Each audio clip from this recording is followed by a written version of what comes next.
Oh, the beautiful East Front. Now, before inaugurations happened at the Capitol, when the Capitol still wasn't built, or after it was burned by the British in the War of 1812, presidents inaugurated other sites. So, Ron, as you mentioned earlier, across the street from us, the Supreme Court's current building, right on the site where President James Monroe was inaugurated. The Marine Band here.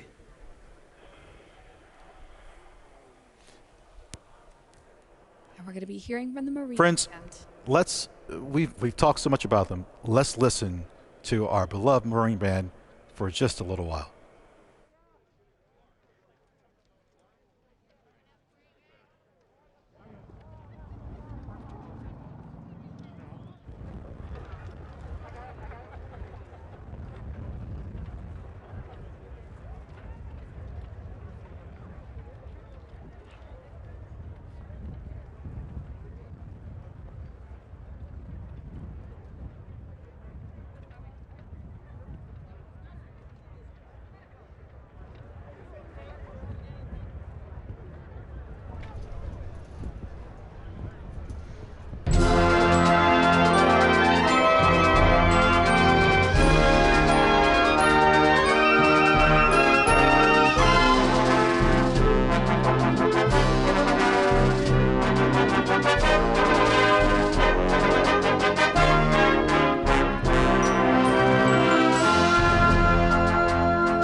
So we get another arrival here, folks, coming off the buses. These are the Biden and Harris families arriving here. Everybody getting ready to go to their seats out on the west front for today's 59th inaugural ceremonies. Gonna look a little bit different than previous years, but this part is the same. Busloads of folks coming up, everybody bundled up for the weather.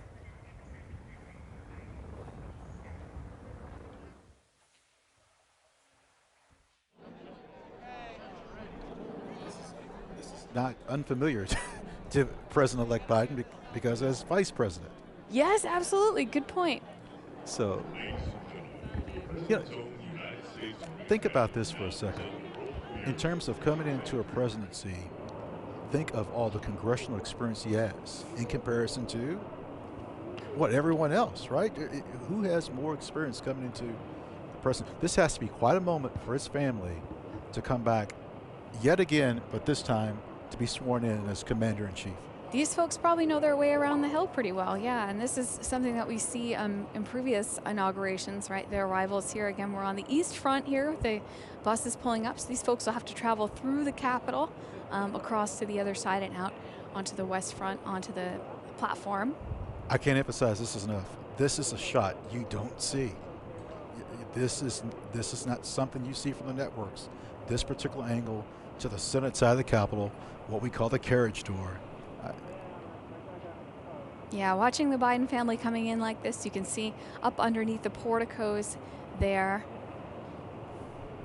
All of the, you can see some Capitol Police officers there as well. You're absolutely right, Ron. This is an angle that nobody else has. We have cameras, I think close to 30 cameras around for this JSIC live stream today. They're in places that other networks don't necessarily have, or the networks don't necessarily have, press pool. Oh, look like at this. The line. East Vestibule. That looks like Senator Schumer's posture. It sure and behind does. him would be Senator Mitch McConnell. We've got Steny Hoyer there with the reddish scarf with, I think, a navy blue jacket. So what we're looking at here, this is actually the east front door. So this is just behind those doors at the top of the stairs. So just to orient yourselves, folks, this is just outside the rotunda. It almost acts as a little kind of a vestibule to the rotunda. Behind the cameraman there in our frame, his back is into the entrance to the rotunda, the east side. Back on the east front, another arrival. We got a bus pulling up here. I love those steps. Yeah, that's the House Those side. are the House steps there. And for those that were looking at the top and said, what are those figures? That is called the apotheosis of democracy. It's a pediment. It was sculpted by Paul Bartlett from the state of Ohio. The inside and outside of the building just adorned with sculpture, allegorical sculpture, a lot of it, you know, representing not necessarily specific people, but representing ideas. Just like today is, as Chairman Blunt said, you know, an assurance of our continued and unbroken commitment to continuity, stability, perseverance, democracy. The outside of the building, the architecture itself suggests permanence, stability. Yes. Oh, good observation. We should mention, you mentioned Chairman Blunt. This is his second opportunity to be chair of the Joint Inaugural Committee on inaugural ceremonies. And the last person to do that was Senator Wendell Ford from Kentucky. All right. Yeah, the Joint Congressional Committee on Inaugural Ceremonies, we all call it JCIC for short because acronyms are a big part of life here on Capitol Hill. And they are the official hosts of today's 59th inaugural ceremonies. Official host JCIC, and you are watching our live stream feed. We've got a view of the west front there, looking right at it from the center. You can see the platform there. That draped doorway at the center is what we call the lower west terrace door on the west front of the Capitol. It's where we're going to be seeing people coming out later and taking their seats on the platform. Now, to the right-hand side, as you're looking at this camera feed, to the right-hand side, the majority of the people towards the right and higher up would be the media. The sun has obviously an impact upon photography, so that's where they're placed. Oh yeah, yeah. On either side of this, sort of just out of view, there's another side. So you can see the bleachers type things that the spectators would sit on, but just out of view are the press scaffolds that they sit on. And you're right, the photographers are all over on the one side because the sun can ruin the camera angles if they're not. Let's listen to our Marine band.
Vice President. As you can see, folks, Vice President-elect Kamala Harris arriving there in the purple, arriving on the east front of the Capitol. They are greeted by the Senate Sergeant of Arms, Jennifer Hemingway, and the acting House Sergeant of Arms, Tim Blodgett. And there is President-elect Biden there, just out of the car, moving toward Vice President-elect Harris.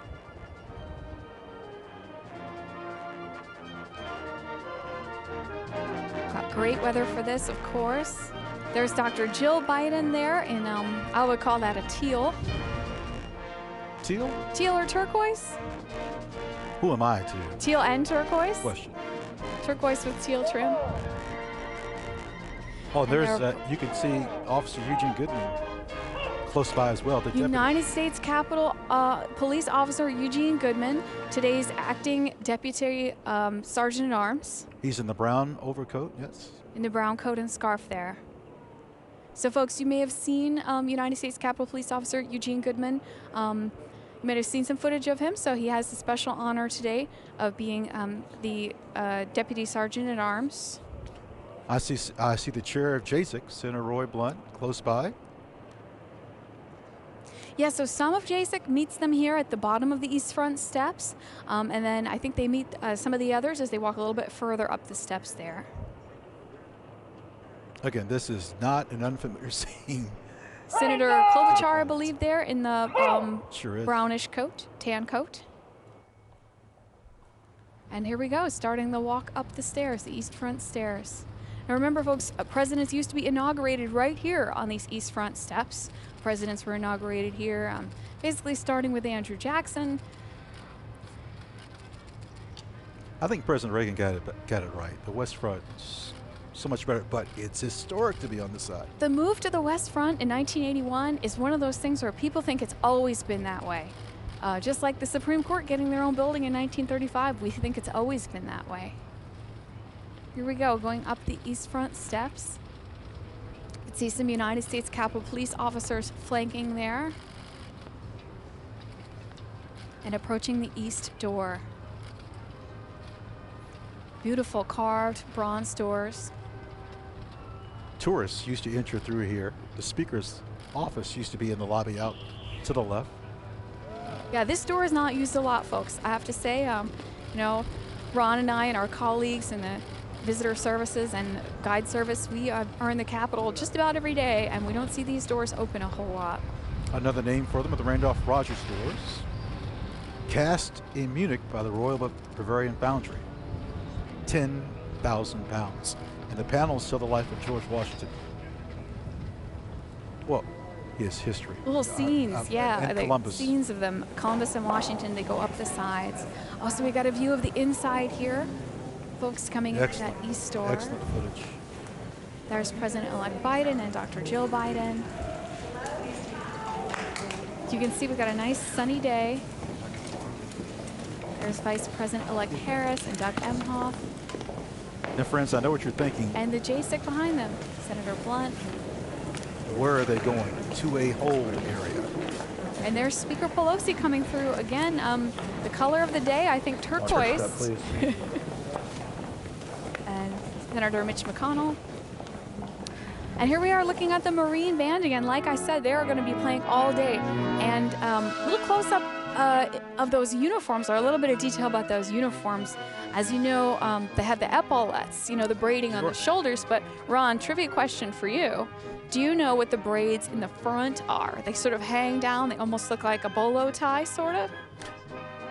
I don't, and I should. They're called aiglets. Aiglets. And you can see the ones on the officers are gold. And then the other folks in the band there, Marine Band, they have white epaulettes and aiglets. So they're sort of hang down in the front, little sort of tassely looking things. Oh, look at the passion of the director. Let's listen together.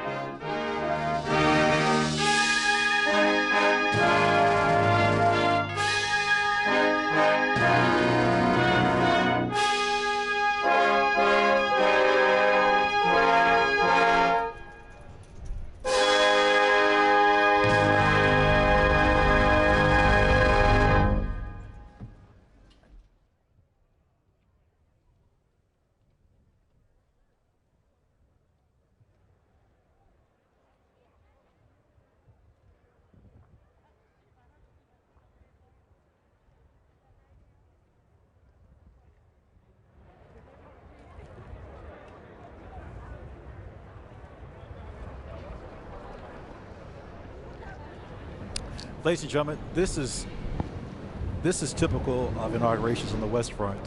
What are we doing? Waiting patiently. I think that may be Representative DeLorio there, her green footwear just at the top of camera now, but she's usually got some distinctive hair color and clothes that we can spot her even with masks on. It's difficult sometimes to identify our members of Congress when everybody is masked up in this pandemic. Now, Jen, people have watched for a couple hours now, and they might be wondering, well, wait a minute, I see marble that's different colors. You would be correct. Oh, yeah.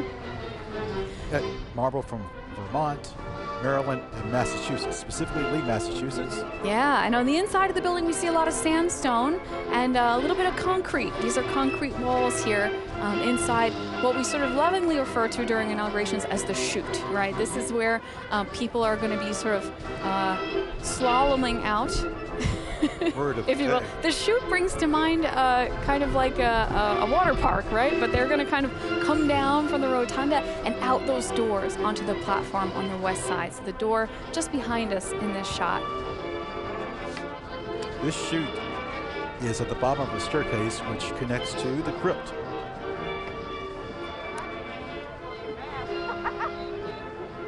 Ladies and gentlemen, please direct your attention toward the inaugural platform. The Chairman of the Joint Chiefs of Staff, General Mark A. Milley.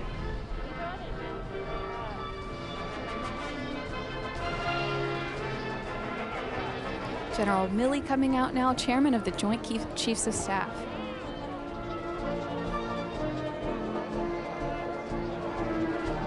Now again, on previous inaugurations, you would just see tens of thousands of people. You see, this is still quite a moment. Yeah, this platform normally packed, elbow to elbow, folks in there, just like the early House and Senate chambers, actually. You know, National Statuary Hall members were crammed in there elbow to elbow until they expanded into the new House chamber in the 1860s. I want our public, I want our audience to, maybe not now, but this afternoon, this evening, YouTube or Google inaugurations in the past. You will see people sprawled, not on the west side, but the east front, everywhere, hanging from the dome in places they shouldn't be. This is a most appropriate sight. Yes, famous photograph of Lincoln inaugural. It's just crammed with spectators. That is Steve Scalise there on the right, I believe. It would be from Louisiana. He would be the minority whip. Our Marine band playing. They've got, like I said, they've got a full day. They've got a full concert. It's one tune after another there. We're going to be hearing from them some familiar tunes and some special selections. Marine band, they've also got what's called the blood stripe, I believe, down the side of the trouser leg, which is unique to their uniform. Okay, we're back to the chute. Ron's leaning in close to identify who we're seeing on screen here.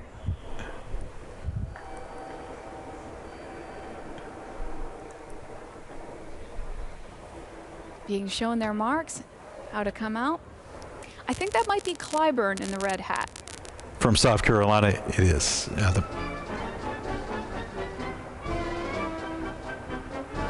And everybody's got to know before they come out where they're going to on the platform. There's the signed seating. There's little signs on the chairs. We saw a little bit of that earlier. Leadership of the United States House of Representatives, Republican Whip, the Honorable Stephen Scalise, and Majority Whip, the Honorable James E. Clyburn. So for our younger students, when you hear the word whip, that's the person that assembles the votes. That person makes calls and addresses before a bill gets to the floor, so they have a good idea whether it's going to go through or not. The term comes to us, I think, from hunting. It refers to the whipper in, sort of rounds up and makes sure all the hunting animals are pursuing in the right direction. So it's a good metaphor for our whips in Congress to sort of round up everybody to vote. Got some more folks coming down from the crypt here. From the state of Vermont. I saw Senator Thune in front. Those columns that you see, the crypt of the Capitol, just underneath the dome.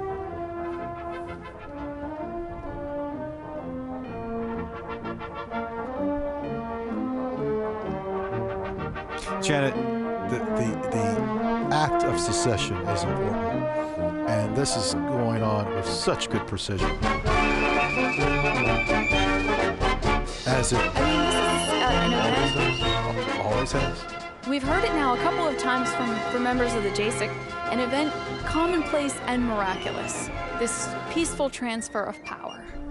And the fact that it's all orchestrated, coming off together. There's Senator Graham. Lindsey Graham. I see Senator Dick Durbin, who I ran past by in the cleaners last week. It looked like Senator Cory Booker was in front of them as well. Well, they're squinting at us and we're squinting at them. Senator Bernie Sanders. Probably folks recognize Bernie Sanders. Senator from Vermont. Well dressed for potential bad weather. Oh, he could be in a short sleeve shirt, but he's used to this. This is really comfortable weather for today's inaugural compared to some years past. Such as President George W. Bush. I can recall walking down the street, sliding on Constitution Avenue, just trying to get a glimpse. It was 1829, Andrew Jackson's inauguration. The weather was so bad they had to do it inside the House chamber. This tradition that we're observing today, of course, this tradition is older, far older than you or I or anybody else who's watching today. But this tradition has also evolved over time. It's changed, and things have changed about it. And so today's inaugural looks different than previous years. Ladies and gentlemen, there have been a lot of differences. Leadership of the United States Senate, President Pro Tempore Emeritus, the Honorable Patrick Leahy and Mrs. Marshall Leahy. Democratic Whip, the Honorable Dick Durbin and Mrs. Rima Doden. Majority Whip, the Honorable John Thune and Mrs. Kimberly Thune. Democratic Leader, the Honorable Charles Schumer and Mrs. Irish Wineshaw Schumer. And President Pro Tempore of the Senate, the Honorable Chuck Grassley and Mrs. Jennifer Hines. Senator Patrick Leahy has time for everyone. We see him on tour everywhere. His office is close by the rotunda. He'll greet everyone. He can give the tour. It's just amazing. He has been a special guest on many of my tours. Ladies and gentlemen, the members are so engaging with people. The late Congressman John Lewis, I can recall years ago, I waved him over. He says, "I'm going to vote and come back." And I said in my mind, no way. It took 15 minutes, but he came back and spoke to those young people. Well, Mr. Vice President Pence, he used to stand up, when he was a member of Congress, he used to stand up on the benches in the rotunda and give tours. I recall that all the time. That looks like Kevin McCarthy from California. I believe we'll be seeing the beginning of the JCIC leaders going out to the platform here.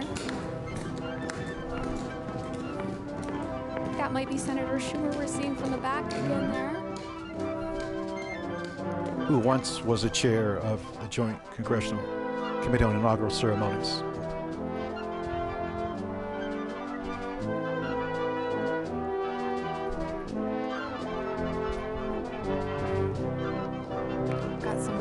Family members to seats here.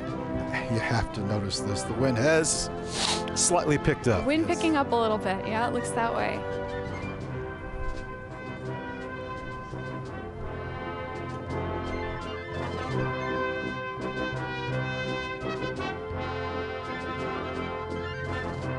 I love this. The Constitution brings us here.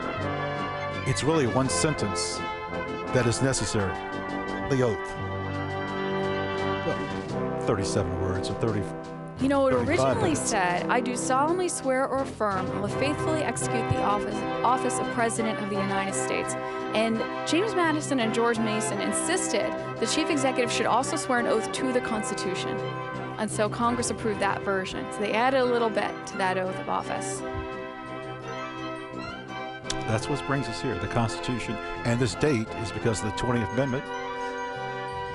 This was mentioned in the video earlier. Senator George Norris from the state of Nebraska proposed this in 1925. Yeah, again, in terms of those things, we think of them as always happening this way. We think inaugurations always in January, but until quite recently, they were happening at other times, including March. We saw earlier in response to our trivia question that George Washington was actually inaugurated April 30th, but a lot of the other ones, March 3rd or March 4th. Or in some cases, if it's on a Sunday, March 5th. Yes, and if inauguration falls on a Sunday, that's right, they do not have it on the Sunday. They do kind of a small swearing in and then the official ceremony the next day. Actually, President Wilson, I believe, was inaugurated on a Sunday. That happened once. It looks like Senator Mendez from New Jersey there. Forgive us if we're hesitating. It's difficult to see sometimes with masks.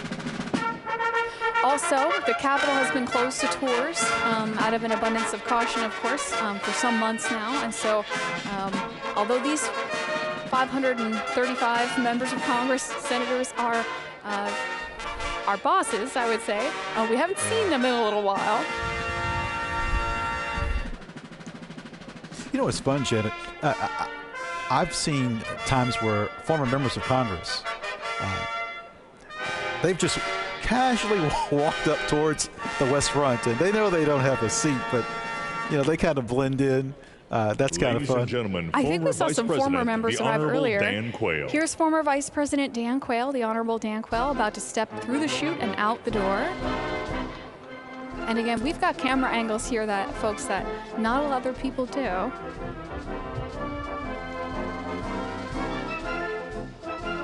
Although there is a little zone set aside, so if anybody, there's a little moment off camera where they can straighten a tie or just do a quick check every hair is in place. Of course, with the wind on the platform, there's only so much you can do, but at least when you step out.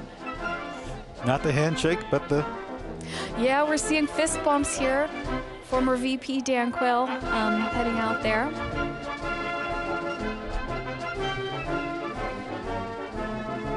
We thought, I guess, that Mrs. Quayle, Marilyn Tucker Quayle, I believe, was going to be accompanying him, but looks like he is out there by himself today. A lot of things different this year. This scene doesn't always look like this. No.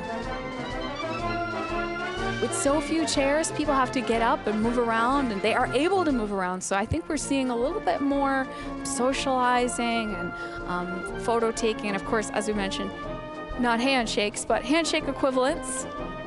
Safe handshake equivalents. To be clear, we miss the people. Of no course. Question. We miss the people. They belong here, and just the sheer...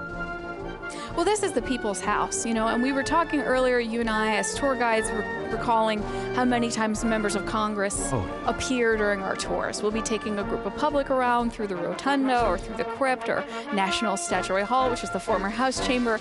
And, there is no separate space, right? If a member needs to get from one side of the building to the other, they go right through those spaces. And very often, it's fun to point out. People will recognize their own member from their district. They may be visiting us from far, far away, and they'll recognize the member from their district passing through. Looks like Senator Debbie Stabenow from Michigan. You mentioned about the People's House. Inaugurations take place here, not the Supreme Court. Yeah, not that's the a White really House. good point. Where inaugurations don't happen. Right. They make the laws that protect us here. Elected officials here. Accountability, Congress. It's important. Well, and this is a ceremony that's happening publicly, in full view, right? Look at that entrance to the crypt. That was an excellent shot. So in the crypt of the Capitol, you can see these, they're sandstone columns, they're Doric columns. They're among some of the oldest architectural features in the building. And they were originally all supposed to be painted white, and so you'll see a little bit of variation in the natural stone there. Now that star in the center is called the compass stone. Here comes Senator Clinton and former President William Jefferson Clinton. They just stepped through the crypt of the Capitol, heading out now down into the chute, and we'll be seeing them on the platform really soon. Back on the platform here, you can see to the left the podium where the action's going to go down. And again, this is constructed. This is all kind of built onto the side of the Capitol. There's actually a section of railing, which is removable. It's a massive stone balustrade. It looks like you couldn't lift it for anything, but every 4 years, it's lifted out so that there's a pathway for folks to get out onto the west front here. We should also mention the mace is brought out here. That's the symbol of power and authority. You can make the argument that is the oldest relic in the Capitol, and it's brought out under the direction of the House Sergeant of Arms. Well, it is a joint meeting, joint session after all. So many traditions, and we have more of those wonderful videos to show you all later on, highlighting some of these traditions that take place. This is an inside view. This is another angle I don't think anybody else's cameras have. No, that was coming from the law library door. Coming up from the law library door. Yeah, that was renamed the law library in 1860. And into the crypt. Yes, the Supreme Court used to be in that area. They moved upstairs because the Senate moved into its new chamber. It's all about space. We've seen some exterior views of cars pulling up. The 42nd President of the United States, the Honorable William J. Clinton, and the Honorable Hillary Rodham Clinton. Yes, every president that is in attendance and First Lady is announced. And that's the Bushes coming through the crypt now. And down the other side of the crypt into the chute. They'll be on the platform soon, too, with the Clintons.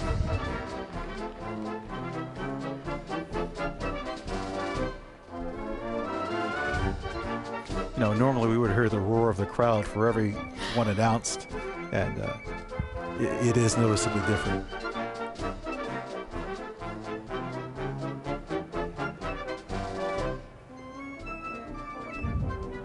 I mean, I've always staggers me to imagine how Reagan's second inaugural in '85, how they had to move it into the rotunda and try to stage this massive event inside.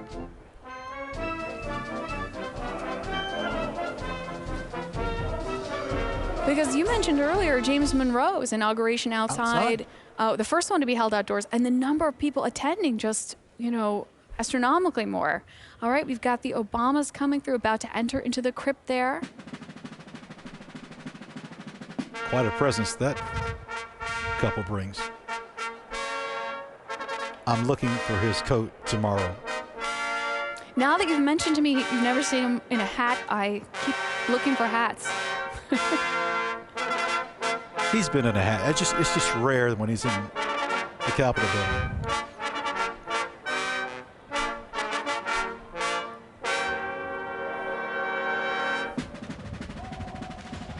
And all these folks we're seeing, this is their home.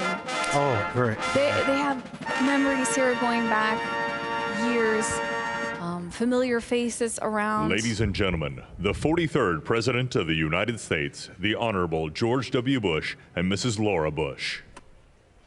The Bush is coming out of the chute and onto the platform. Oh, we got a scarf slip there. You're right, that wind is picking up. The Bush legacy, formidable. There is a tree planted to President Bush on the House side of the Capitol. And the member's name is eluding me, Lamar Smith, who had it planted. Yes, I pass by it quite frequently.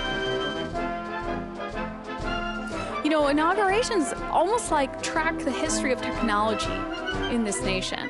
You know, think about the early ones. There's no radio, no television. There's no amplification. A lot of people, I think, complained that they couldn't hear George Washington giving his speech. The first one to have amplification, 1921, Warren G. Harding. Oh, we have got the justices arriving executive here. branch. You mean the judicial branch? Excuse me, judicial branch, excuse me.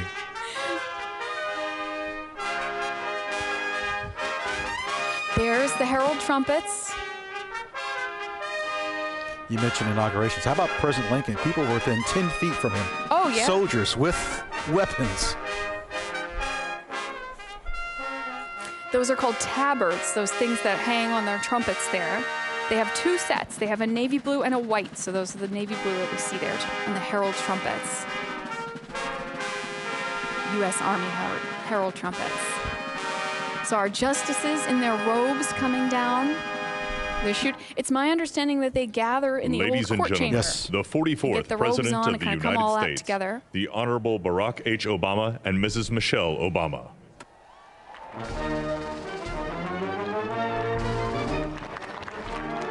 Noticeable applause. I hear the applause there.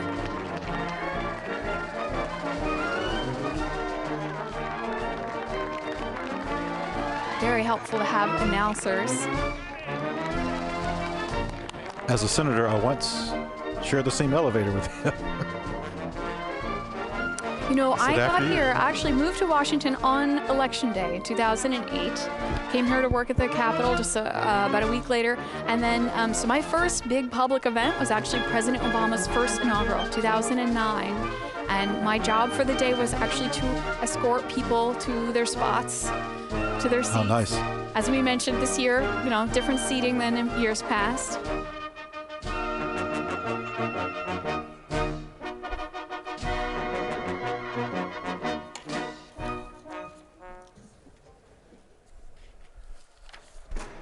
Ladies and gentlemen, the Chief Justice of the United States, the Honorable John G. Roberts, Jr., and the Associate Justices of the Supreme Court. Justice Sotomayor will be doing the swearing in later for VP-elect Harris.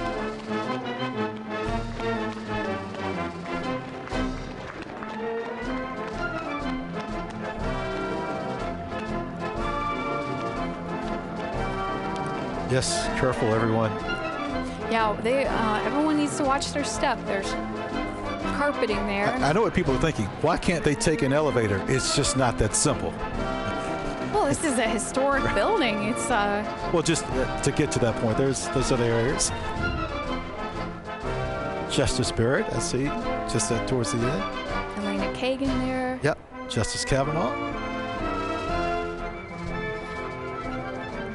It would seem that they have stepped out in order, almost in the way that they're seated, right? Because they're seated in the chamber, Chief Justice in the middle, and then the other Associate Justices fan out on either side in order of Vice experience. President-elect Harris and Mr. Douglas Imhoff, Cole Mackin Imhoff, and Ella Rose Imhoff.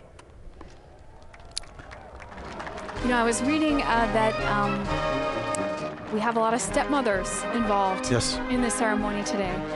Dr. Joe Biden, stepmother to President-elect Biden's sons, and then, of course, Vice President-elect Harris, stepmother to these two individuals here. This is likely as much as we'll see of the children as coverage of young people.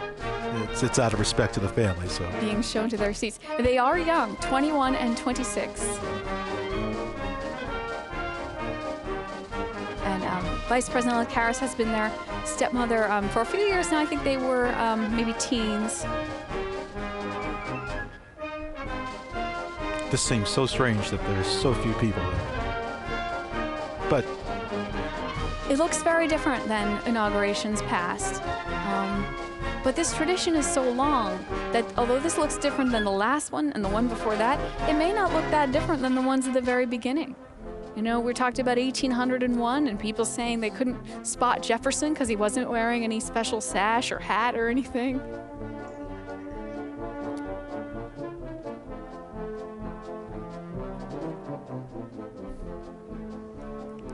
Coordination of spacing. These are more family members here, I believe. These are the Biden's children here. So this is Biden family members. I've toured President-elect Biden's brother.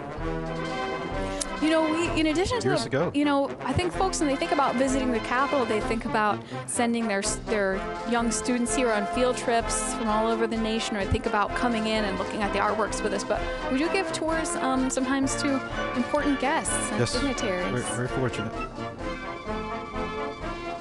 Former President Clinton there, shown on the platform.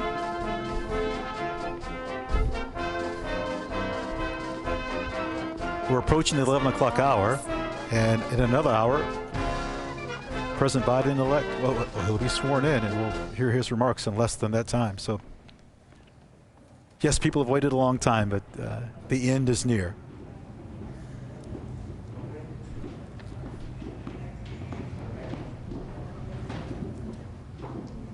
All right, so the Biden children, grandchildren, about to step into the chute and out onto the platform.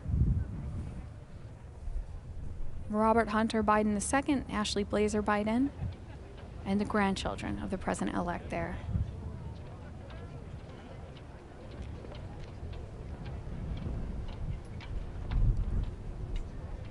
So folks have passed through the crypt and sort of out and down the other side.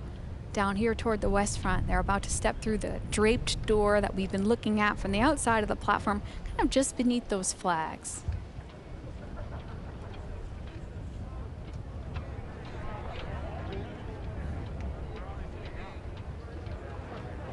A question one might ask. Ladies and gentlemen, the children of President-elect Biden, Robert Hunter Biden II and Ashley Blazer Biden, also the grandchildren of the president-elect.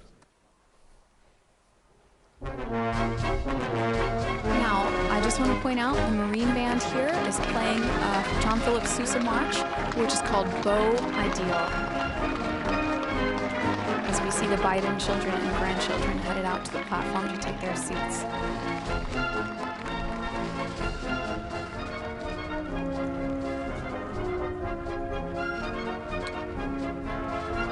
This is the area of the Capitol Visitor Center.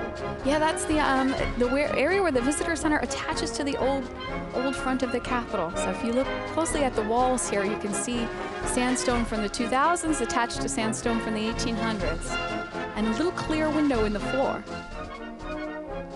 Coming through the crypt.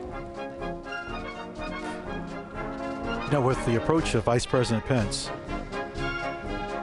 who's a pretty cool customer, if this isn't emotional, it will be when he leaves on the East Front. So it'll be interesting to see for him and his wife. Just their posture coming down, what the emotions might be. Has to be surreal. Yes. And while all this is happening, the platform filling up with members, you know, the president-elect waiting somewhere inside the Capitol. If you can imagine folks being backstage before a big performance, the jitters, the butterflies, hoping you remember your lines, hoping you remember your marks, right, where you're supposed to stand.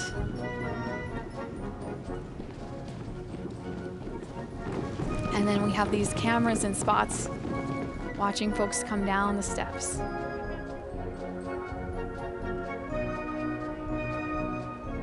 Just behind those steps is actually the spot where they were meant to entomb George Washington, underneath the crypt of the Capitol. Vice President Pence here, about to step out from the chute. We see the Obamas on the platform.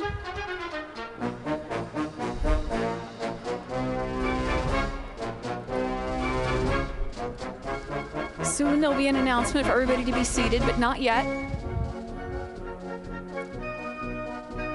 We do have a ways to go. We have the national anthem to be rendered. Yes. We have performances to watch. We have poems to hear.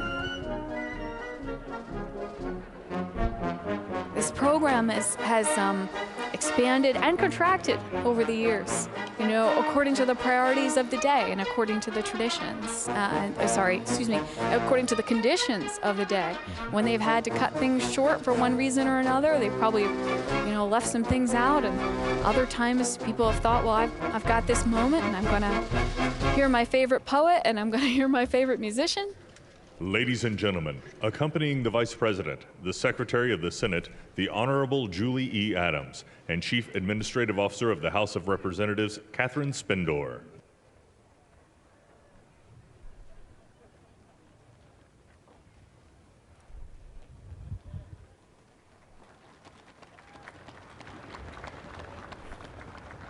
So we got the Secretary of the Senate, Chief Administrative Officer of the Senate there, accompanying Vice President Pence. Ms. Adams was on the left-hand side. And Karen Pence, his wife.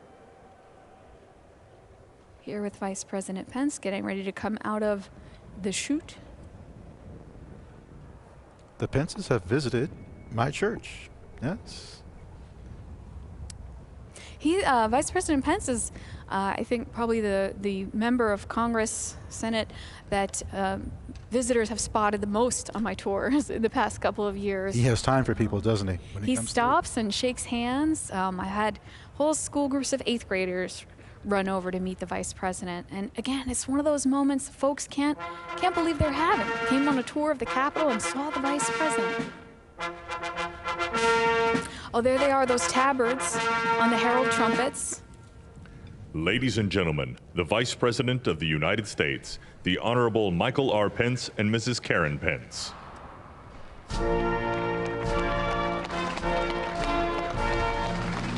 Quite a warm reception. Marine Man, like, Hail Columbia.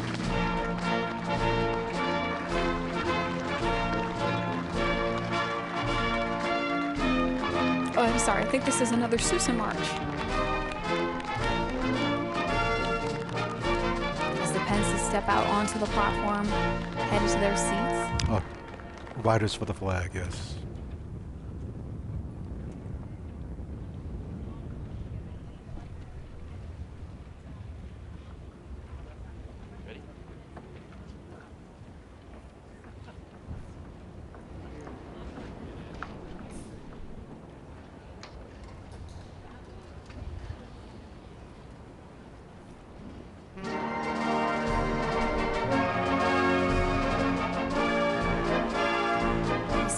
Justices there in the same shot with Vice President Pence. Familiar tune?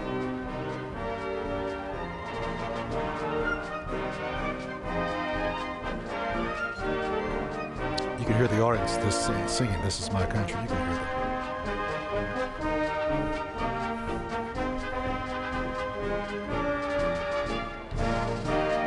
I was reading about the Marine Band uniforms, and they have a slightly different uniform for the orchestra because those epaulets on the shoulder make it very hard for them to hold the violins and such. So it's an incredible thing to think about uniform design having to conform to what musicians need to play their instruments.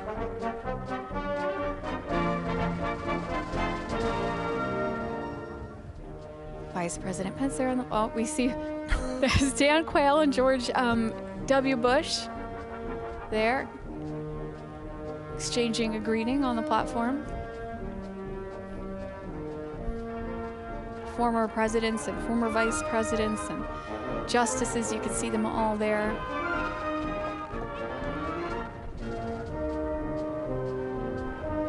And families.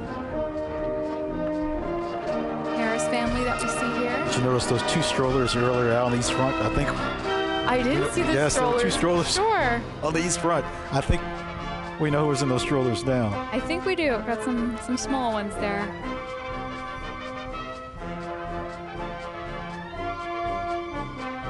I think maybe the only equivalent in most of our lives maybe is attending like a graduation ceremony for a family member, perhaps. And graduation, commencement, I would agree. Yeah, the idea of everyone, the time it takes for everyone to find their seats, and then for all the names to be announced, and then for everybody to depart. And you've got to dress for the duration, right? Yes. We should mention to people there is a plan B if we don't have it on the west front outside, and a plan C. But seating down here on the west front lawn, so members of Congress, some former members, other guests. Some of our colleagues are working in that area. Those mayors and governors that we saw earlier arriving, the diplomatic corps, all these folks have found seats. And of course, everything spread out due to the pandemic. You can see President-elect Biden there at the top corner of our screen. Lots of photos being taken. Some family members. I believe those are the Biden granddaughters there, the three ladies in sort of pastel color coats. There is a very interesting fashion strategy for the day. Folks seem to pick bright colors so they can be spotted among this sea of dark overcoats on the platform. But again, it's a little more spread out than normal, so it's a bit easier to pick out individuals.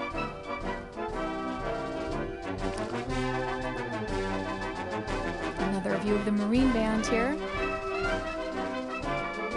You know, one thing we've noticed, no one has, gone back into the entrance. Coming out the west door. Yes, once you're out. Back in the west Once you're door. out, I think that's it.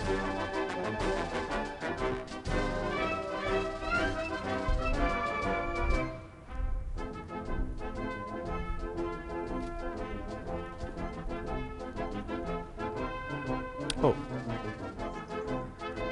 Coming down the east staircase. An Albert Bierstadt painting there on Yes. the staircase. So there is VP-elect That Harris. painting that people just saw used to be in the House of Representatives chamber.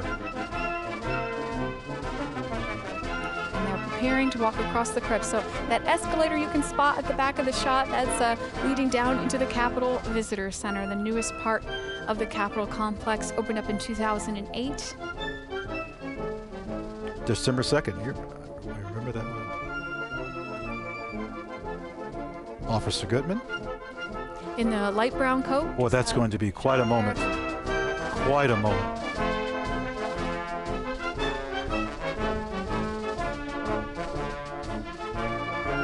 Kamala Harris and Doug Emhoff here preparing to cross the crypt. Here they go. You see those sandstone columns in the crypt. So again, in the pale light brown coat there, United States Capitol Police Officer Eugene Goodman. Deputy Sergeant at Arms. Yes, for this ceremony. Acting Deputy Senate Sergeant at Arms. Excuse me. Eugene Goodman. Eugene O. Goodman, Private First Class, United States Capitol Police. Very soft-spoken gentleman. Says 4 words a week. Just He's a familiar face to Yes. us and to our colleagues in the guide service. And he's a face that you all may have seen recently in some photographs and video of the Capitol.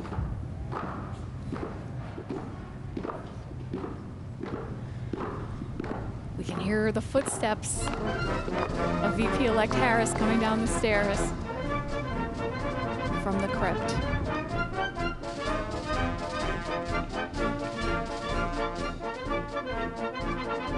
Officer Goodman, this is a walk he's made many a time, but never as part of the procession in quite this way. don't you feel like he's on duty? It's just You can see his eyes sort of going back and forth. Now, of course, he's seeing familiar faces all around him, but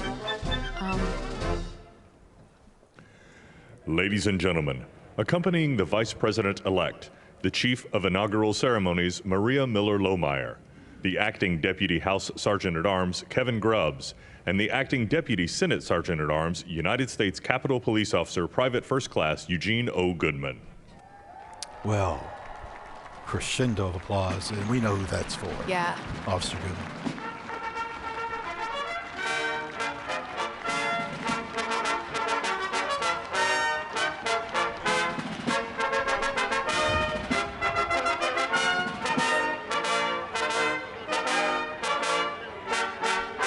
His actions more than heroic. Oh, there we see Speaker Pelosi.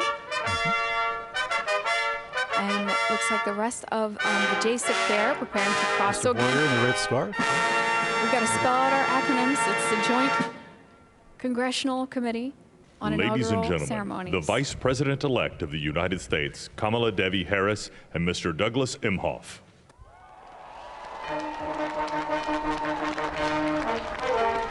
Vice President-elect Harris, who resigned her seat as a senator from California just yesterday,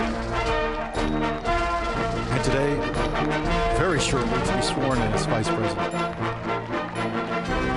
So her office within the Capitol will move Yes. from her senator's office to the vice president's office. You know, it's really Senate Richard side of the Nixon that Capitol. really transferred the location of the vice presidency, working towards the old executive office building. And putting the locus of the vice president's office here at the Capitol. But of course, they are the tie-breaking vote in the Senate. All right, so on our camera there on the right, we can see Representative Hoyer in the red scarf, member of the Joint Committee, the JSIC, Joint Congressional Committee on Inaugural Ceremonies.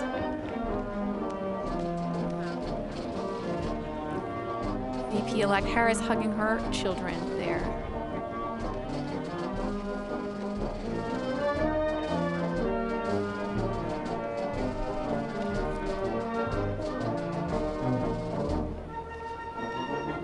Oh, that's a moment there. Vice President. VP Vice meeting President. VP. Yes, Harris-elect.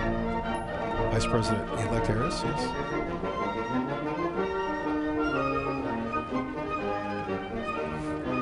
And notice the real furniture, folks. There's folding chairs out there, but that's a real chair and a real table. And on that table, I believe, are some of the sacred texts that are going to be used today. Representative Clyburn there having a moment with VP-elect Harris.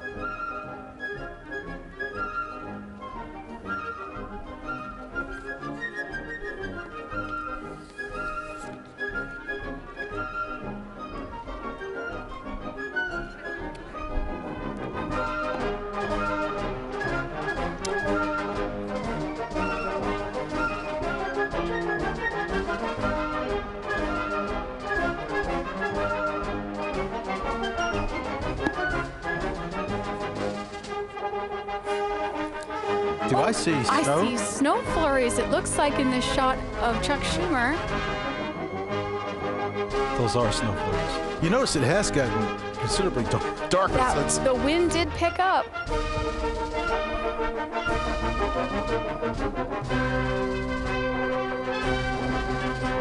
Well, soon to be the 46th president. Joe Biden, Dr. Joe Biden, making her way. getting ready to cross through the crypt.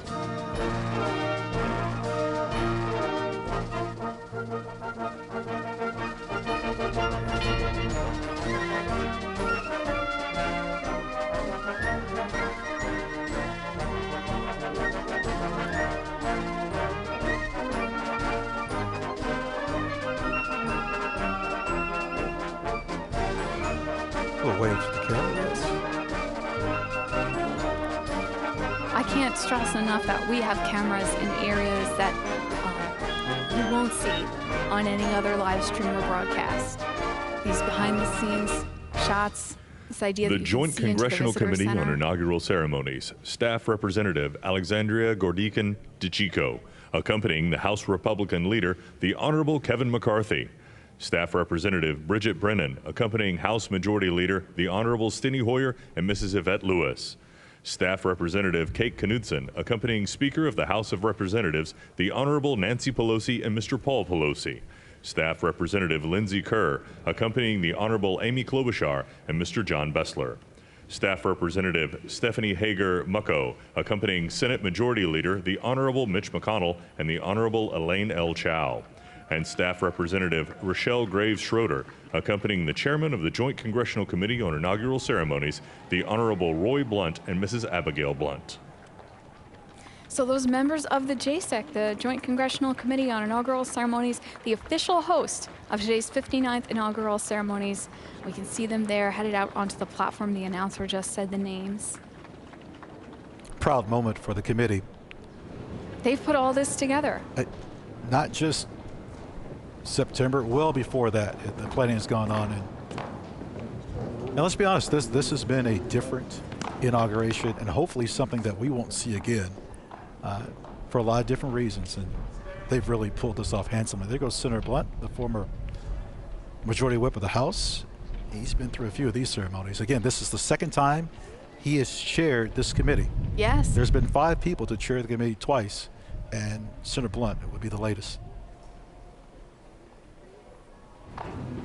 He spoke of this ceremony today being an assurance for all people, our continued and unbroken commitment, continuity, stability, perseverance, democracy.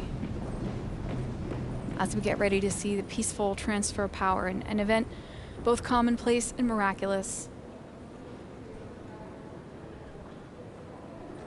President-elect Biden here and Dr. Jill Biden just passing through the crypt of the Capitol, soon to emerge onto the platform. We can see the back of the Obamas here on the platform.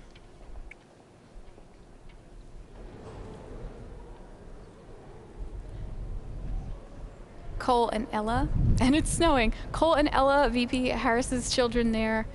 Ella is the young lady you see with the plaid coat with kind of an embellishment on the shoulders. Ladies and gentlemen, accompanying the President-elect, the Staff Director of the Joint Congressional Committee on Inaugural Ceremonies, Fitzhugh Elder IV, the Acting House Senate Sergeant-at-Arms, Tim Blodgett, and the Acting Senate Sergeant-at-Arms, Jennifer Hemingway. You know, snow, not unheard of in Washington in January. But you know what? When they used to have these in March, snow was also not unheard of. Not at all. Until 1933, inaugurations happened in March, and pretty risky in the era before paved roads. Well, our last inauguration, we had a little bit of rain, President Trump. On our last inauguration, of course, President Obama, I think it was about 25 degrees. The weather's always an element. Ladies and gentlemen, the President-elect of the United States, Joseph Robinette Biden Jr. and Dr. Jill Biden.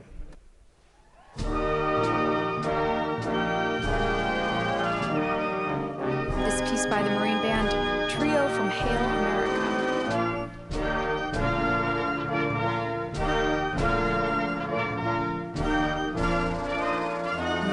Known as the President's Own. They play at the pleasure of the President and the Commandant of the Marine Corps. And they played at every inauguration since Jefferson's.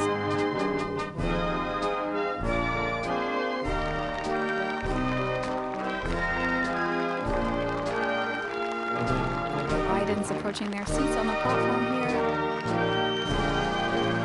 Greeting former VP Dan Quayle.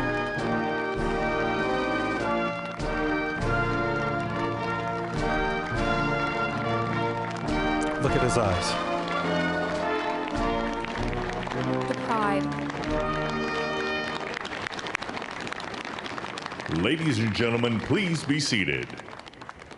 That's a phrase that is well welcomed right now.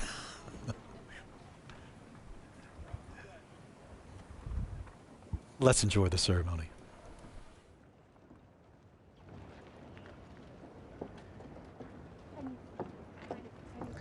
Please welcome the Honorable Amy Klobuchar.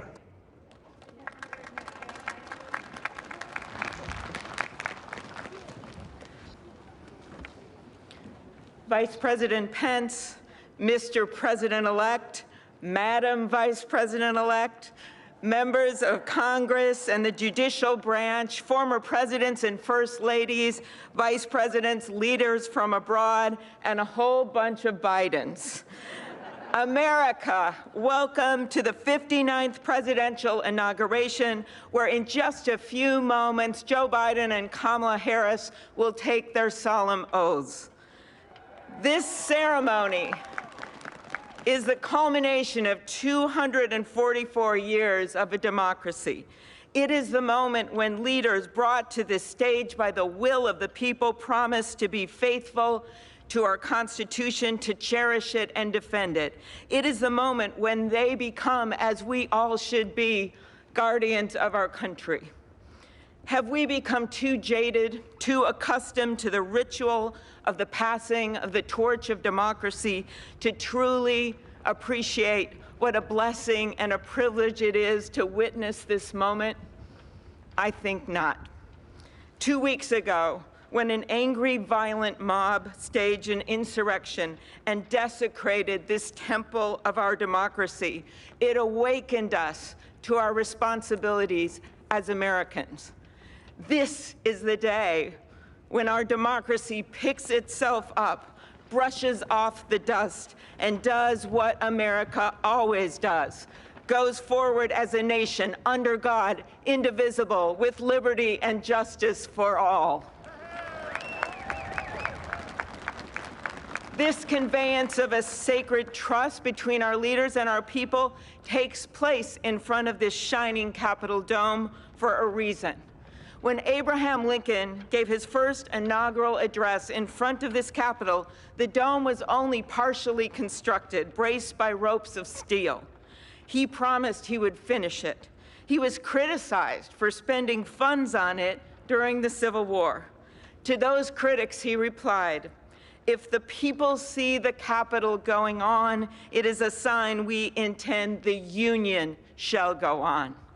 And it did, and it will. Generations of Americans gave their lives to preserve our republic in this place. Great legislation to protect civil rights and economic security and lead the world was debated and crafted under this dome. Now it falls on all of us, not just the two leaders we are inaugurating today, to take up the torch of our democracy, not as a weapon of political arson, but as an instrument for good. We pledge today never to take our democracy for granted as we celebrate its remarkable strength. We celebrate its resilience, its grit. We celebrate the ordinary people doing extraordinary things for our nation, the doctors and nurses on the front line of this pandemic, the officers in the Capitol, a new generation never giving up hope for justice. We celebrate a new president, Joe Biden, who vows to restore the soul of America and cross the river of our divides to a higher plane. And we celebrate our first African American, first Asian American, and first woman vice president, Kamala Harris, who stands on the shoulders of so many on this platform who have forged the way to this day. When she takes the oath of office, little girls and boys across the world will know that anything and everything is possible. And in the end, that is America, our democracy, a country of so much good. And today, on these Capitol steps and before this glorious field of flags, we rededicate ourselves to its cause. Thank you. It is now my honor to introduce to you the senator who has worked with me and so many others to make this ceremony possible, my friend and the chair of the inaugural committee, Missouri Senator Roy Blunt.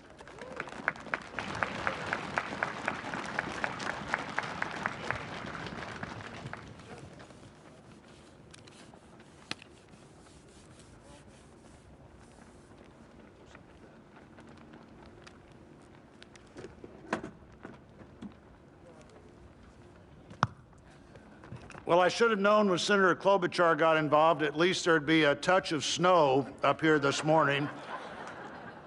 Of all the things we'd considered, I don't think snow was on my agenda until I walked out the door a moment ago. But thank you, Senator Klobuchar, and thanks to the other members of the Joint Congressional Committee on the Inauguration as we officially begin the 59th inaugural ceremony.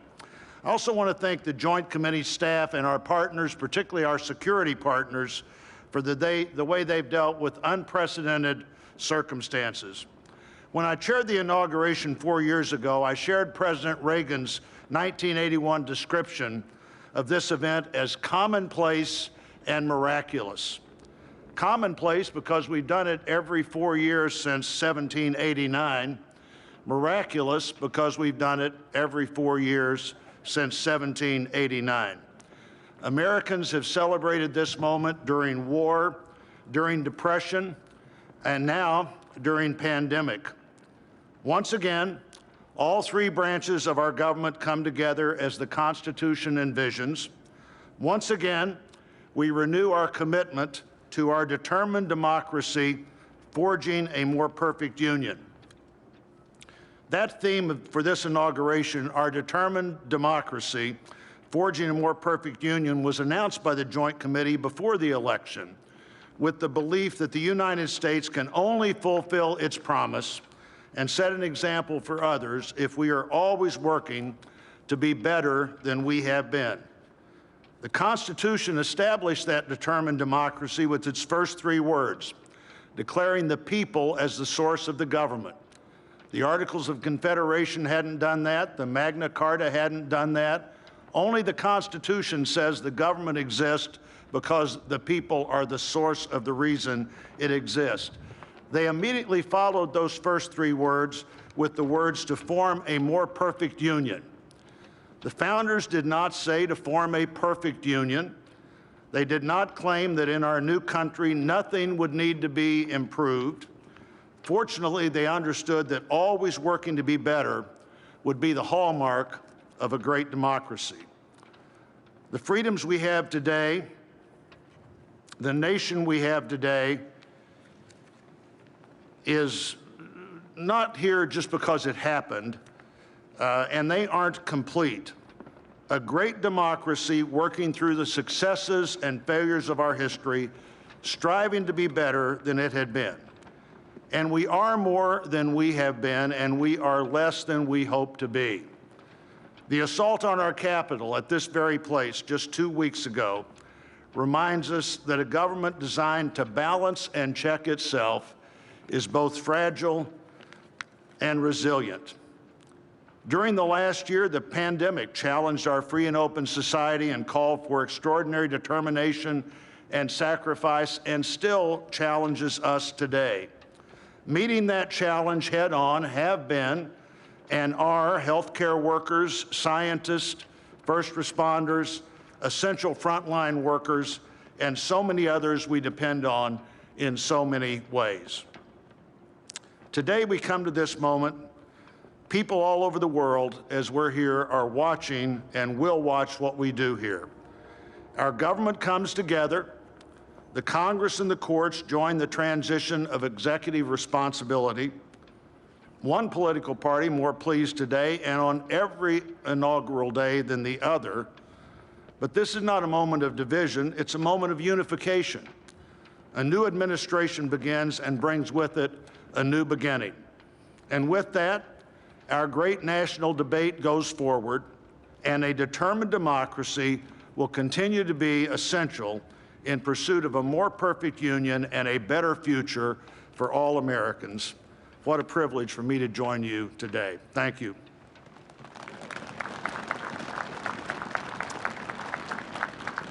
I'm pleased to call to the podium a longtime friend of the President-elect and his family, Father Leo O'Donovan, to lead us in an invocation. Please stand if you are able and remain standing for the national anthem and the pledge to our flag.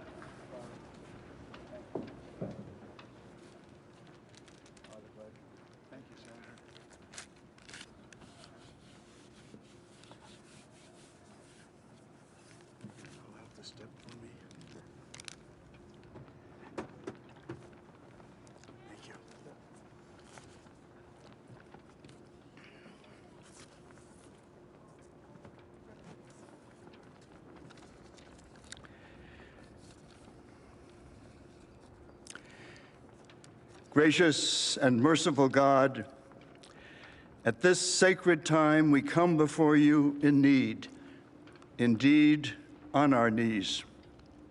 But we come still more with hope and with our eyes raised anew to the vision of a more perfect union in our land, a union of all our citizens to promote the general welfare and secure the blessings of liberty to ourselves and our posterity.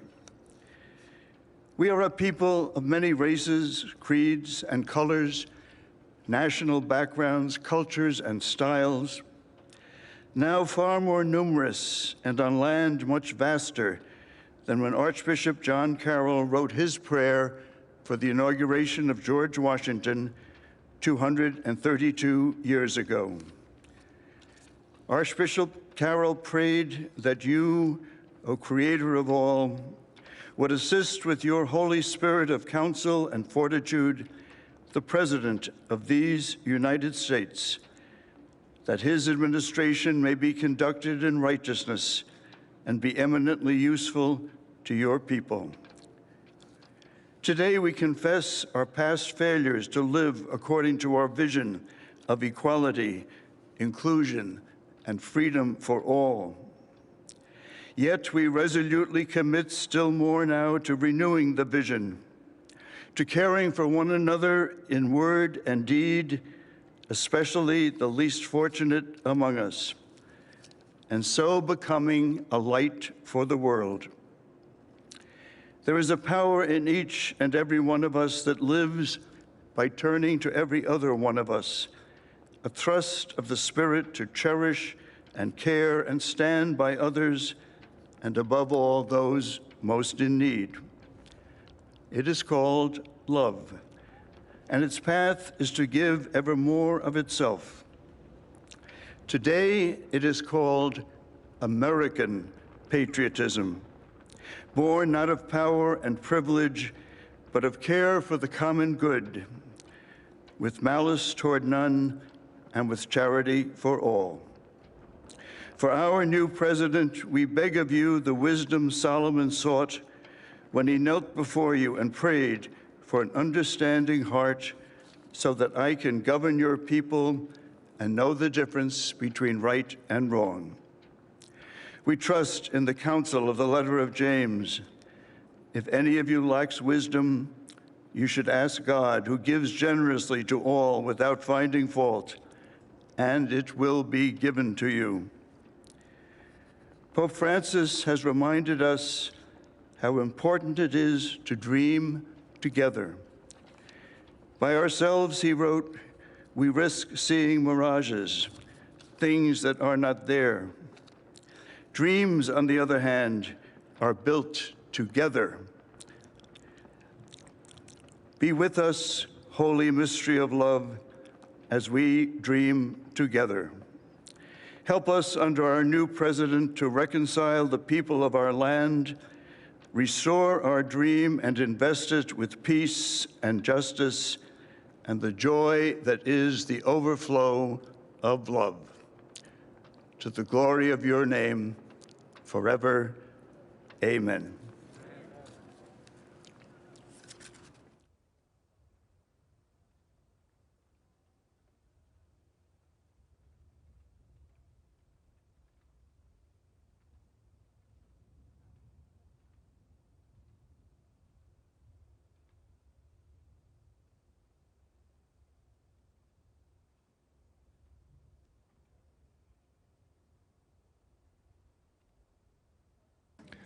Ladies and gentlemen, please remain standing for the presentation of our national colors by the Armed Forces Color Guard, the singing of our national anthem, and for the Pledge of Allegiance.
Ladies and gentlemen, here for the singing of our national anthem, accompanied by the President's own United States Marine Band, please welcome Lady Gaga.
Ladies and gentlemen, please welcome from the city of South Fulton, Georgia Fire and Rescue Department, President of the International Association of Firefighters, Local 3920, Fire Captain Andrea M. Hall, for the reciting of the Pledge of Allegiance.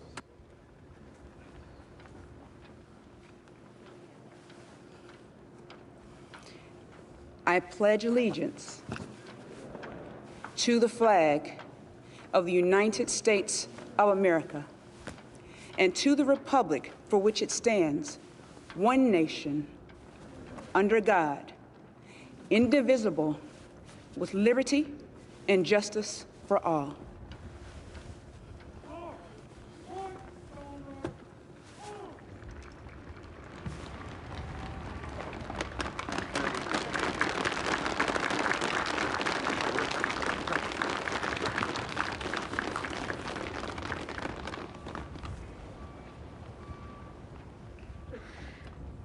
What you are all about to be part of, America, is a historic moment of firsts.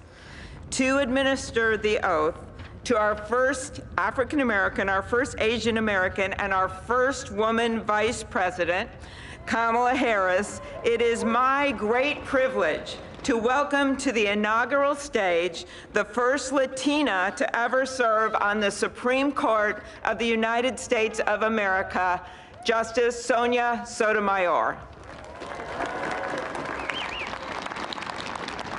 Ladies and gentlemen, please remain standing for the oath of office, followed by musical honors.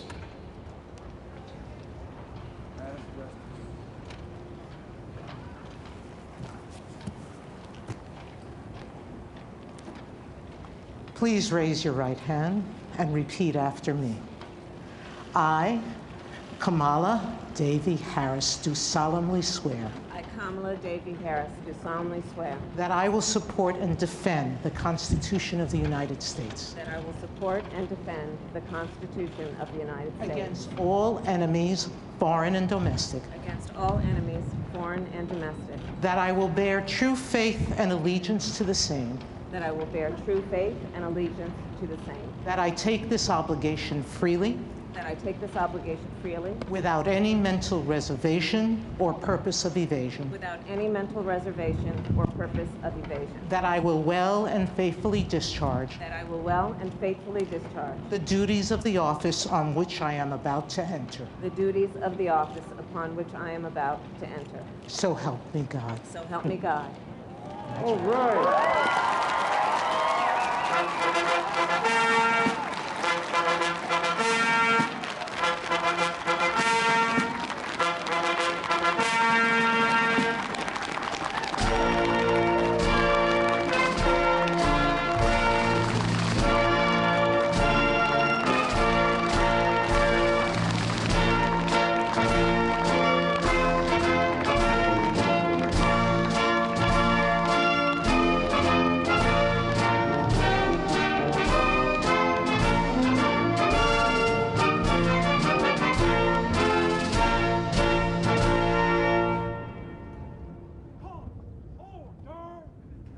Ladies and gentlemen, please be seated.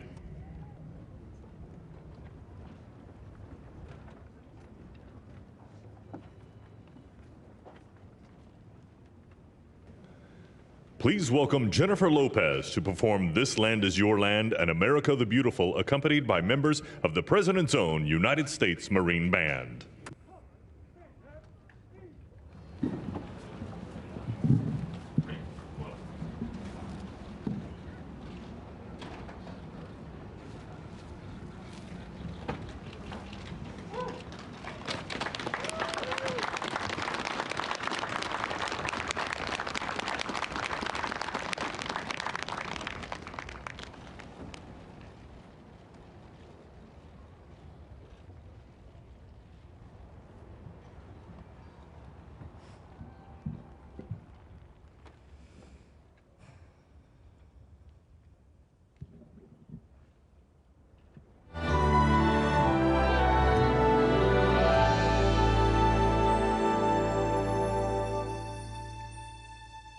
This land is your land.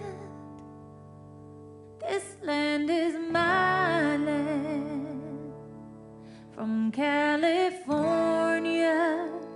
to the New York Islands, from the redwood forest to the Gulf Stream waters.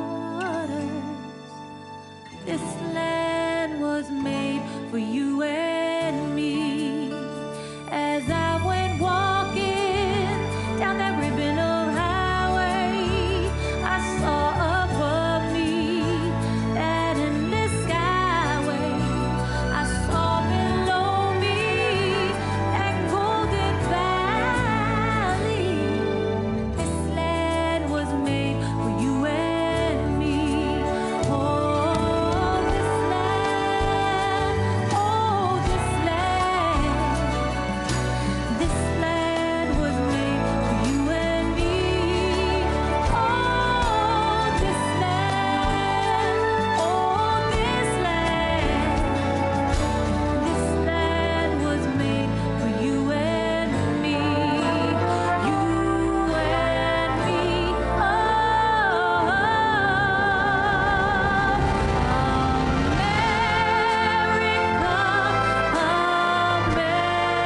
America, God shed His grace on thee and crowned thy good with brotherhood. From sea to shining sea.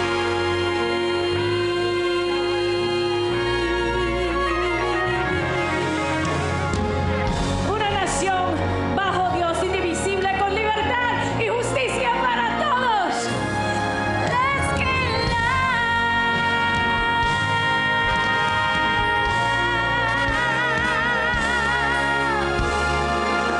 This land was made for you and me.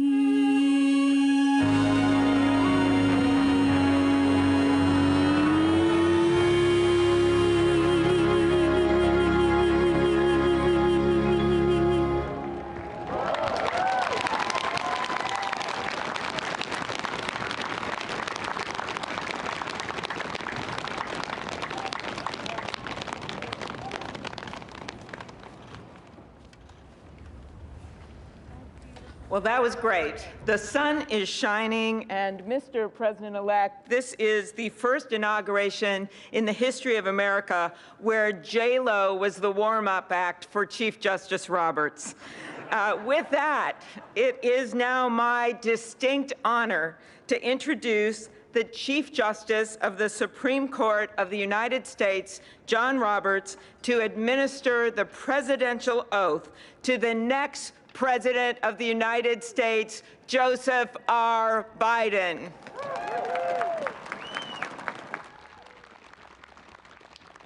Ladies and gentlemen, please stand for the oath of office, followed by musical honors.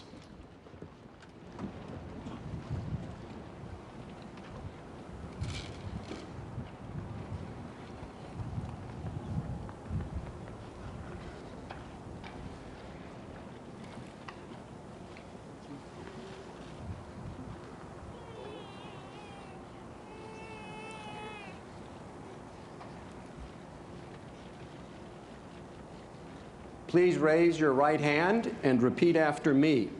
I, Joseph Robinette Biden, Jr., do solemnly swear I, Joseph Robinette Biden, Jr., do solemnly swear that I will faithfully execute that I will faithfully execute the office of President of the United States the office of President of the United States and will, to the best of my ability, preserve, protect, and defend the Constitution of the United States. the Constitution of the United States. So help you God. So help me God. Congratulations, Mr. Thank you. President.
Ladies and gentlemen, please be seated.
My fellow Americans, a moment we have all been waiting for.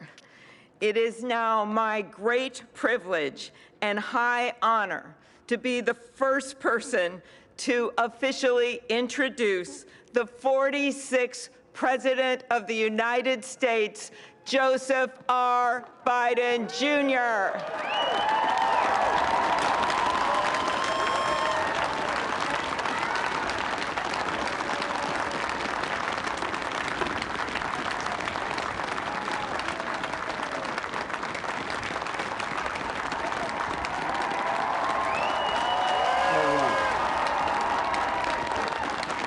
Chief Justice Roberts, Vice President Harris, Speaker Pelosi, Leader Schumer, Leader McConnell, Vice President Pence, and my distinguished guests, my fellow Americans. This is America's day. This is democracy's day, a day of history and hope, of renewal and resolve.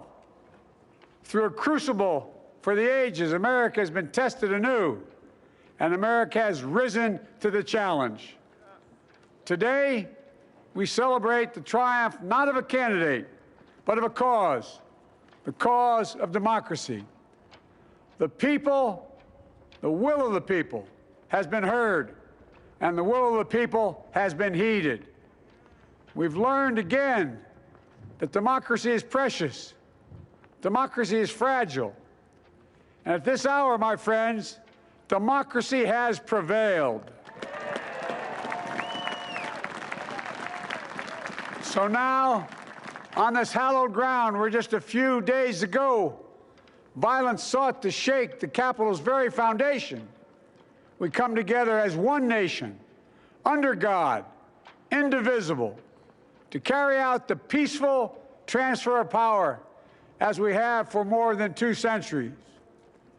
As we look ahead in our uniquely American way, restless, bold, optimistic, and set our sights on the nation we know we can be and we must be. I thank my predecessors of both parties for their presence here today. I thank them from the bottom of my heart. And I know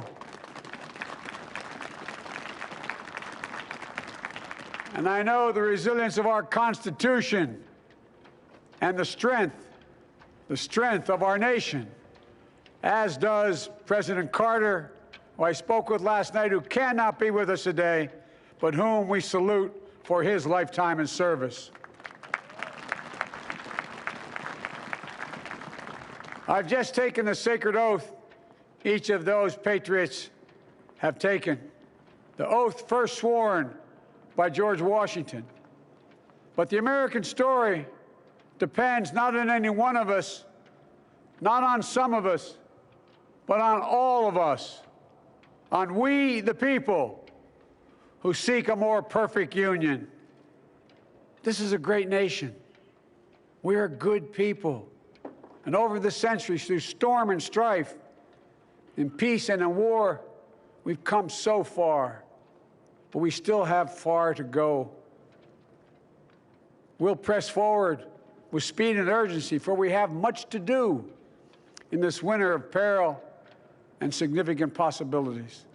Much to repair, much to restore, much to heal, much to build, and much to gain.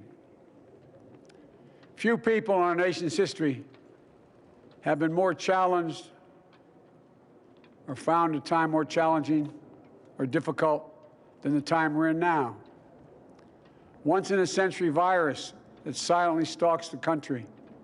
It's taken as many lives in 1 year as America lost in all of World War II.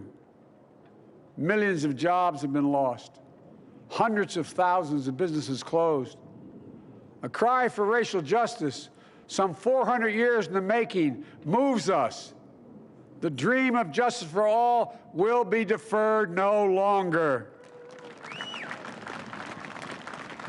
A cry for survival comes from the planet itself, a cry that can't be any more desperate or any more clear. And now, a rise of political extremism, white supremacy, domestic terrorism, that we must confront and we will defeat.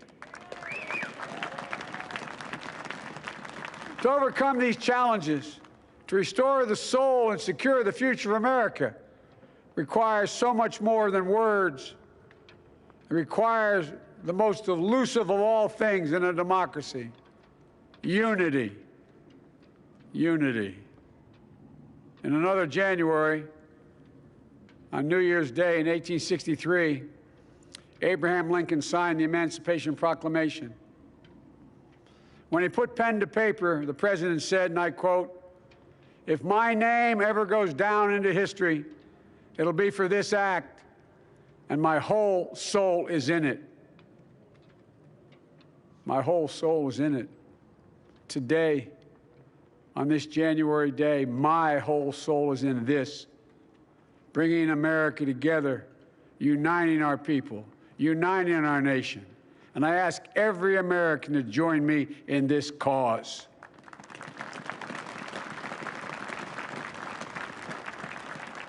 Uniting to fight the foes we face: anger, resentment and hatred, extremism, lawlessness, violence, disease, joblessness, and hopelessness.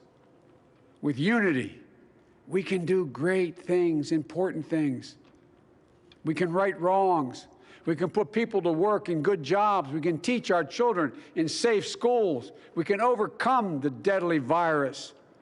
We can reward work and rebuild the middle class and make health care secure for all. We can deliver racial justice, and we can make America once again the leading force for good in the world. I know speaking of unity can sound to some like a foolish fantasy these days. I know the forces that divide us are deep and they are real. But I also know they are not new. Our history has been a constant struggle between the American ideal that we're all are created equal and the harsh, ugly reality that racism, nativism, fear, demonization have long torn us apart. The battle is perennial, and victory is never assured. Through Civil War, the Great Depression, World War, 9/11, through struggle, sacrifice, and setbacks, our better angels have always prevailed. In each of these moments, enough of us have come together to carry all of us forward. And we can do that now. History, faith, and reason show the way of unity. We can see each other not as adversaries, but as neighbors. We can treat each other with dignity and respect. We can join forces, stop the shouting, and lower the temperature. For without unity, there is no peace, only bitterness and fury. No progress, only exhausting outrage. no nation, only a state of chaos. This is our historic moment of crisis and challenge, and unity is the path forward. And we must meet this moment as the United States of America. If we do that, I guarantee you we will not fail. We have never, ever, ever, ever failed in America when we've acted together. And so today, at this time, in this place, let's start afresh, all of us. Let's begin to listen to one another again, hear one another, see one another, show respect to one another. Politics doesn't have to be a raging fire, destroying everything in its path. Every disagreement doesn't have to be a cause for total war. And we must reject the culture in which facts themselves are manipulated and even manufactured.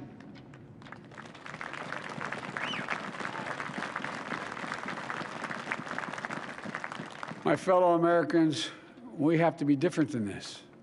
America has to be better than this. And I believe America is so much better than this. Just look around. Here we stand in the shadow of the Capitol Dome, as was mentioned earlier, completed amid the Civil War, when the Union itself was literally hanging in the balance. Yet we endured. We prevailed. Here we stand, looking out on the great mall where Dr. King spoke of his dream. Here we stand where 108 years ago, at another inaugural, thousands of protesters tried to block brave women marching for the right to vote. And today, we mark the swearing in of the first woman in American history elected to national office, Vice President Kamala Harris. Don't tell me things can't change. Here we stand across the Potomac from Arlington Cemetery, where heroes who gave the last full measure of devotion rest in eternal peace. And here we stand, just days after a riotous mob thought they could use violence to silence the will of the people, to stop the work of our democracy, to drive us from this sacred ground. It did not happen. It will never happen. Not today, not tomorrow, not ever. Not ever.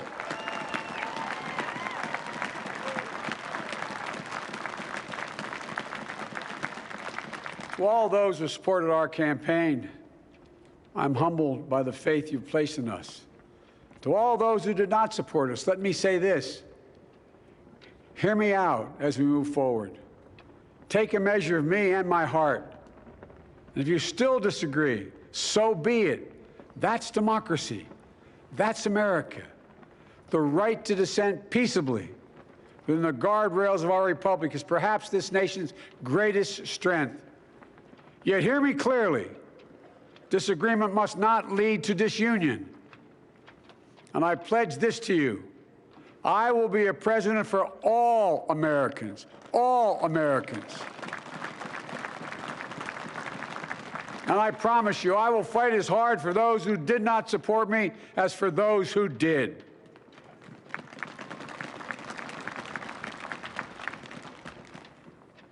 Many centuries ago, St. Augustine, a saint of my church, wrote that a people was a multitude defined by the common objects of their love.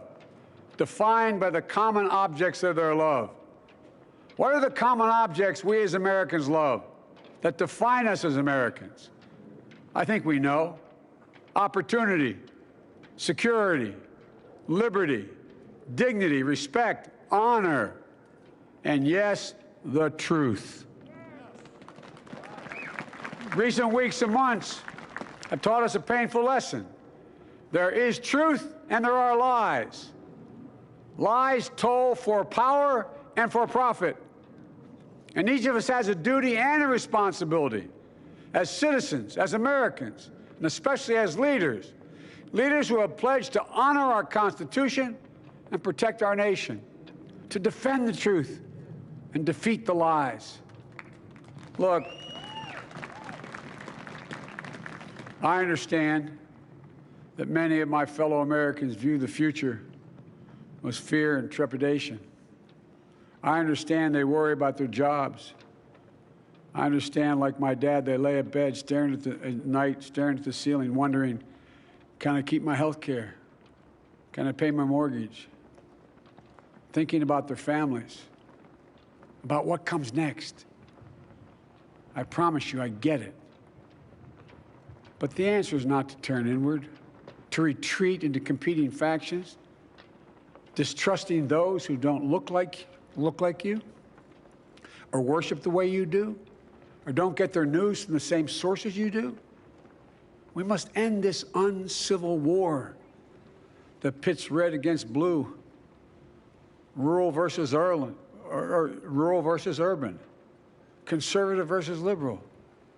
We can do this if we open our souls instead of hardening our hearts, if we show a little tolerance and humility, and if we're willing to stand in the other person's shoes, as my mom would say, just for a moment, stand in their shoes. Because here's the thing about life. There's no accounting for what fate will deal you.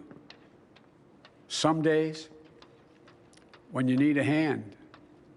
There are other days when we're called to lend a hand. That's how it has to be. That's what we do for one another. And if we are this way, our country will be stronger, more prosperous, more ready for the future. And we can still disagree. My fellow Americans, in the work ahead of us, we're going to need each other. We need all our strength to persevere through this dark winter. We're entering what may be the toughest and deadliest period of the virus. We must set aside politics and finally face this pandemic as one nation. One nation. And I promise you this, as the Bible says, weeping may endure for a night, but joy cometh in the morning. We will get through this together. Together. Look, folks, all my colleagues I serve with in the House and the Senate up here, we all understand the world is watching all of us today. So here's my message to those beyond our borders. America has been tested, and we've come out stronger for it.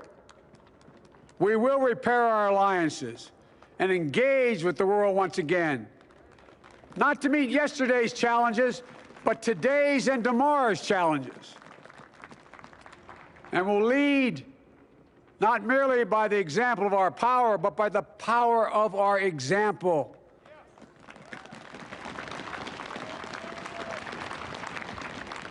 We'll be a strong and trusted partner for peace, progress, and security. Look, you all know we've been through so much in this nation. And in my first act as president, I'd like to ask you to join me in a moment of silent prayer. Remember all those who we lost in this past year to the pandemic. Those 400,000 fellow Americans, moms, dads, husbands, wives, sons, daughters, friends, neighbors, and co-workers.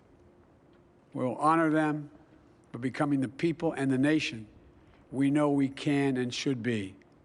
So I ask you, let's say a silent prayer for those who've lost their lives and those left behind, and for our country.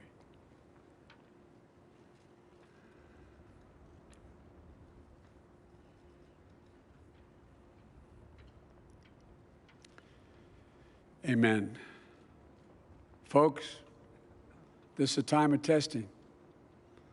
We face an attack on our democracy and on truth, a raging virus, growing inequity, the sting of systemic racism, a climate in crisis, America's role in the world. Any one of these would be enough to challenge us in profound ways. But the fact is, we face them all at once, presenting this nation with one of the gravest responsibilities we've had. Now we're going to be tested. Are we going to step up, all of us, It's time for boldness, for there is so much to do. And this is certain. I promise you, we will be judged, you and I, by how we resolve these cascading crises of our era.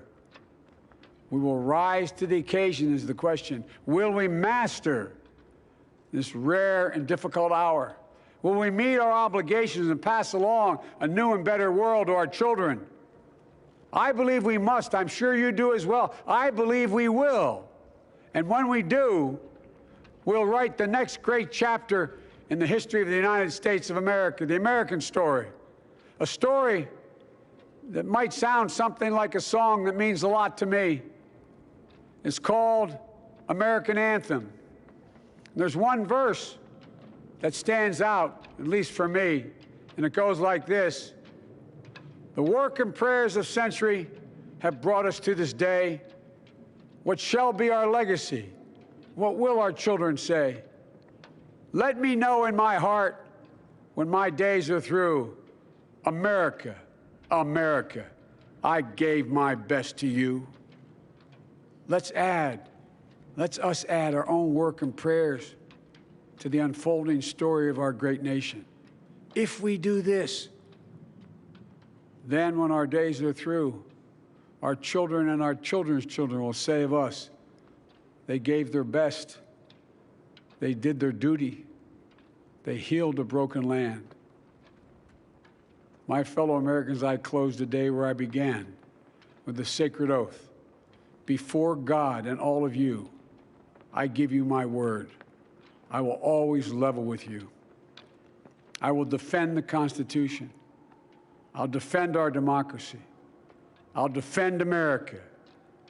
And I'll give all of you, keep everything I do in your service, thinking not of power, but of possibilities, not of personal interest, but the public good. And together, we shall write an American story of hope, not fear, of unity, not division, of light, not darkness, a story of decency and dignity, love and healing, greatness and goodness. May this be the story that guides us, the story that inspires us, and the story that tells ages yet to come that we answered the call of history. We met the moment. Democracy and hope, truth and justice did not die on our watch, but thrived. That America secured liberty at home and stood once again as a beacon to the world. That is what we owe our forebears, one another, and generation to follow. So, with purpose and resolve, we turn to those tasks of our time, sustained by faith, driven by conviction, and devoted to one another and the country we love with all our hearts. May God bless America, and may God protect our troops. Thank you, America.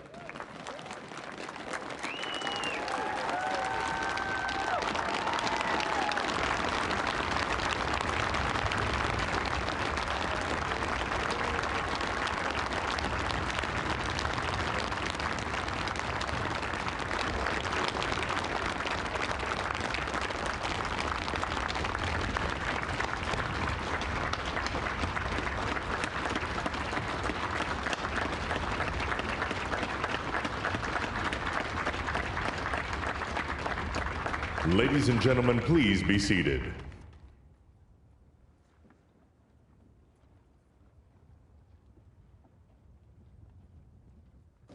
Ladies and gentlemen, please welcome Garth Brooks to perform Amazing Grace.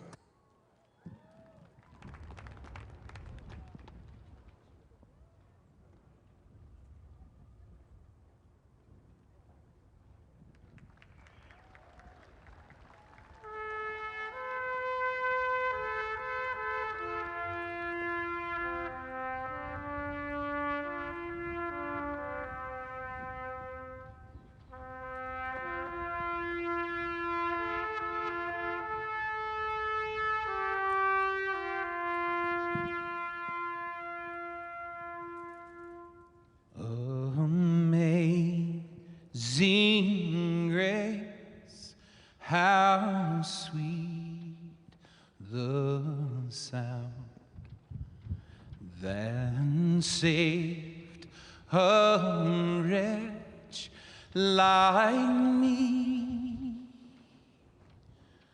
I was lost, but now I'm found. Was blind, but now I see.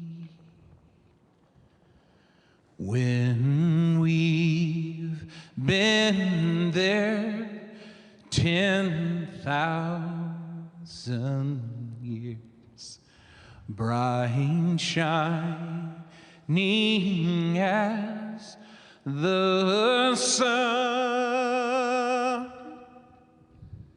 we've no less days to sing God's praise than when we first begun.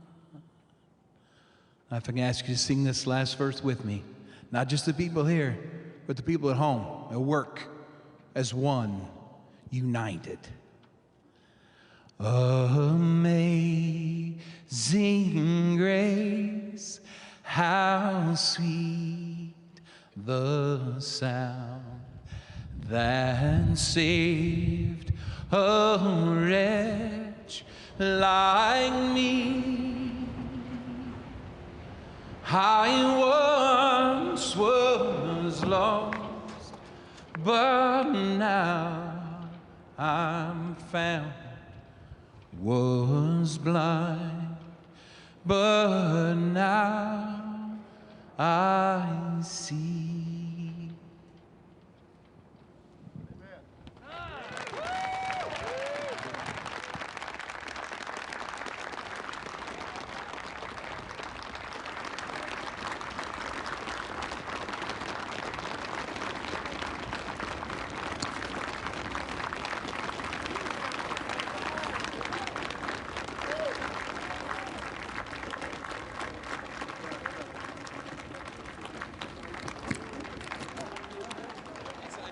Hard not to be reminded of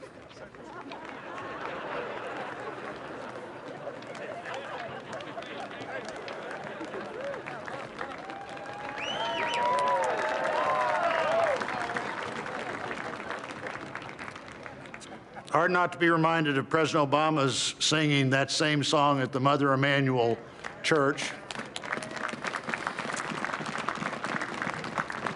A song that in our culture is as close to both poetry and prayer as you could possibly come. And we're going to finish with those two things. Let me introduce Amanda Gorman, our nation's first ever National Poet Laureate.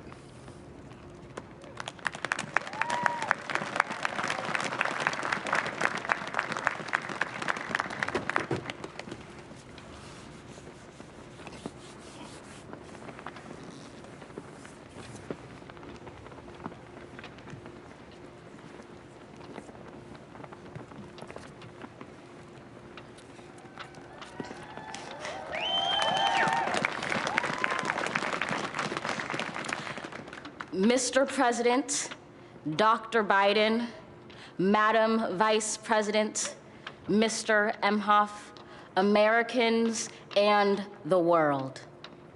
When day comes, we ask ourselves, where can we find light in this never-ending shade?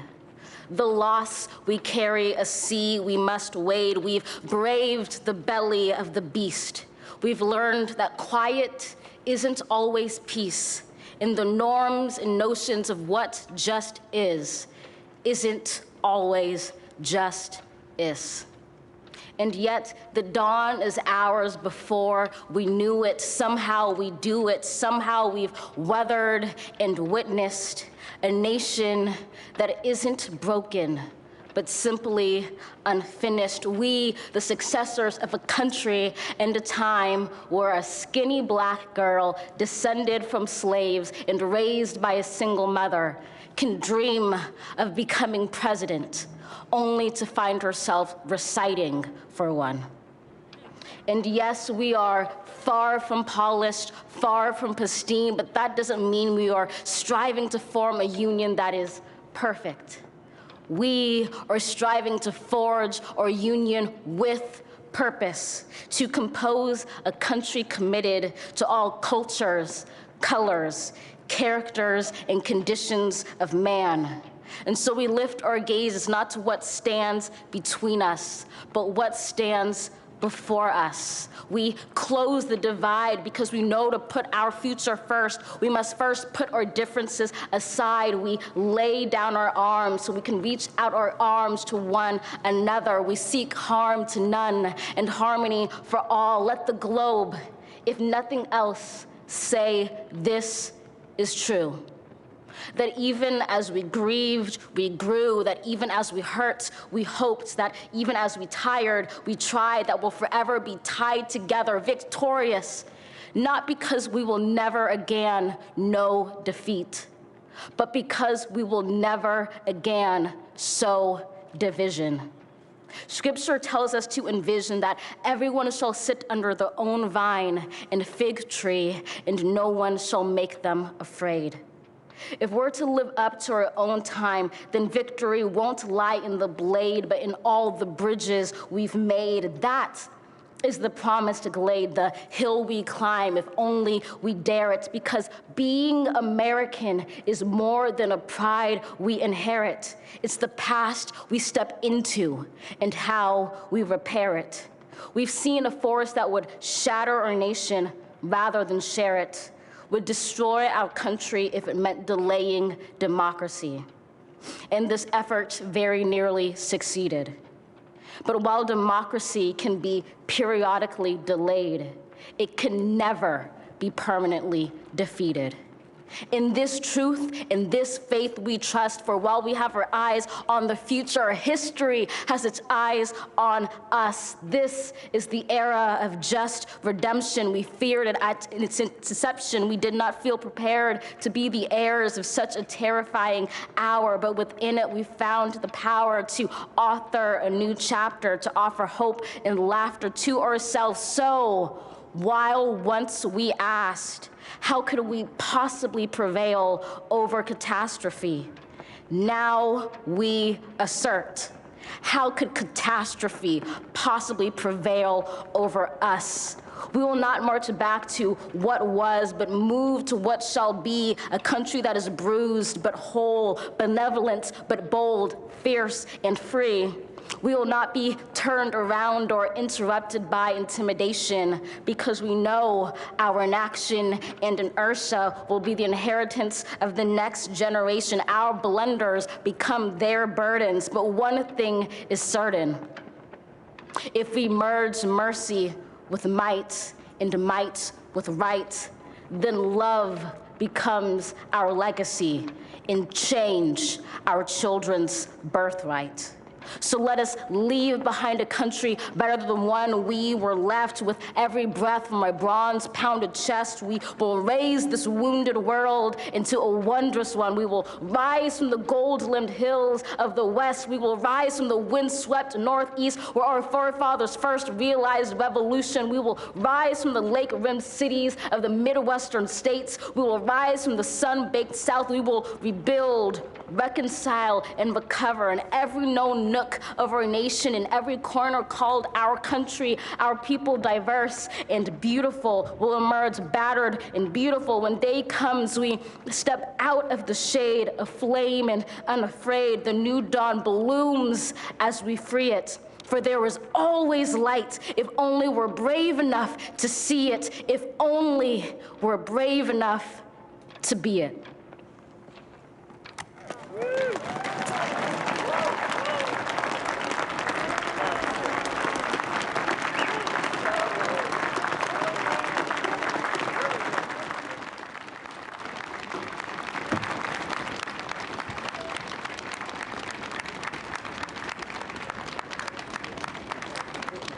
Thank you, Amanda Gorman. Now for our benediction, I'm pleased to introduce Reverend Dr. Sylvester Beeman, the pastor of the Bethel African Methodist Episcopal Church in Wilmington, Delaware, a friend of President Biden for 30 years.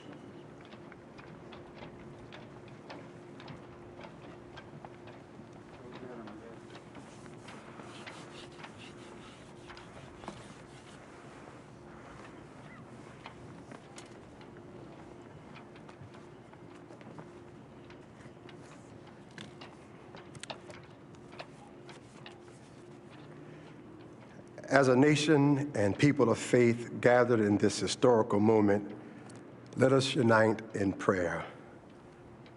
God, we gather under the beauty of your holiness and the holiness of your beauty. We seek your face, your smile, your warm embrace. We petition you once more in this celebration. We pray for divine favor upon our President, Joseph R. Biden, and our First Lady, Dr. Jill Biden, and their family. We further ask that you would extend the same favor upon our Vice President, Kamala D. Harris, and our second gentleman, Doug Emhoff, and their family. More than ever, they and our nation need you. We need you, for in you we discover our common humanity. In our common humanity, we will seek out the wounded and bind their wounds. We will seek healing for those who are sick and diseased. We will mourn our dead. We will befriend the lonely, the least, and the left out. We will share our abundance with those who are hungry. We will do justly to the oppressed, acknowledge sin, and seek forgiveness, thus grasping reconciliation.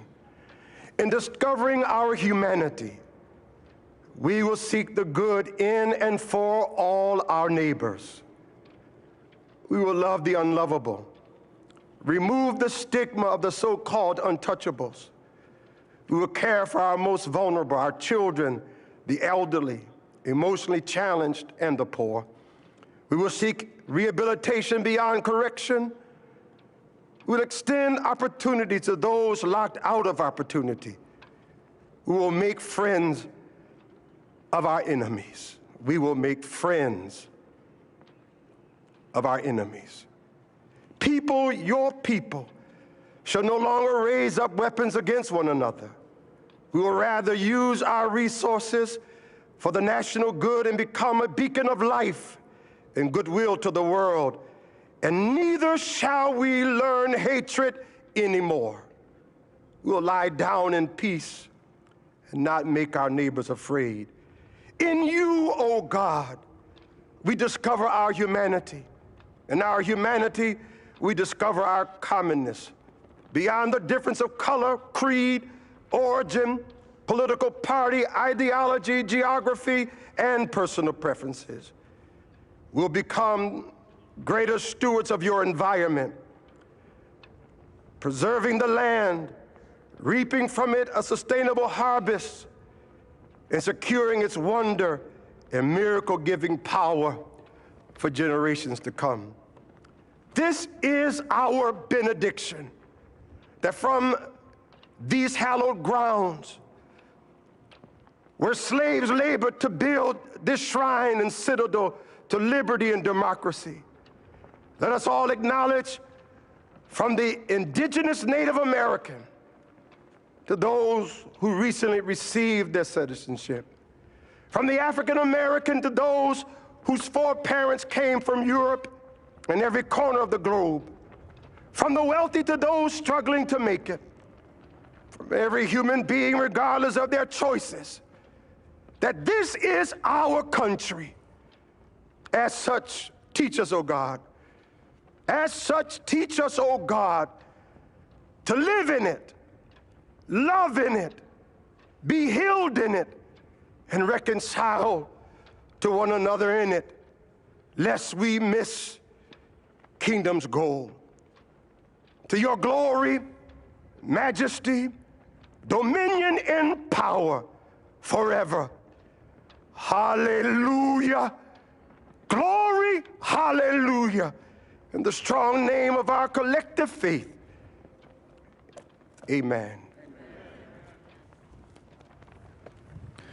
Please remain standing as the Armed Forces Color Guard retires our national colors.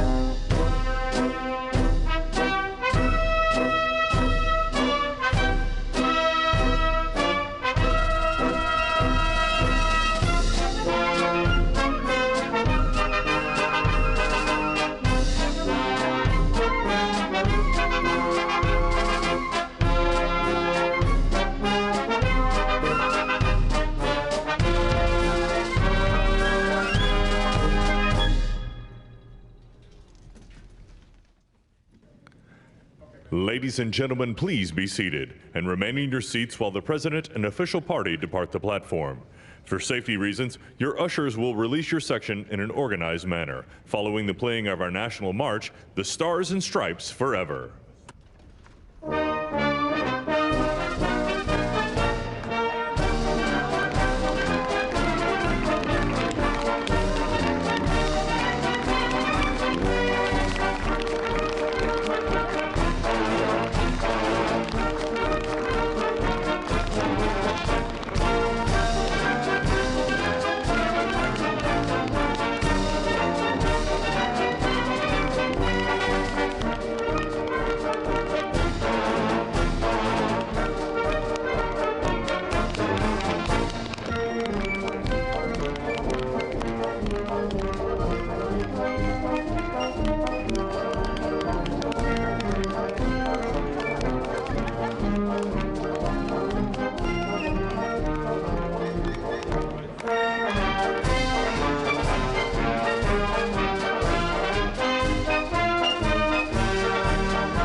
Well, Janet, we really witnessed something today.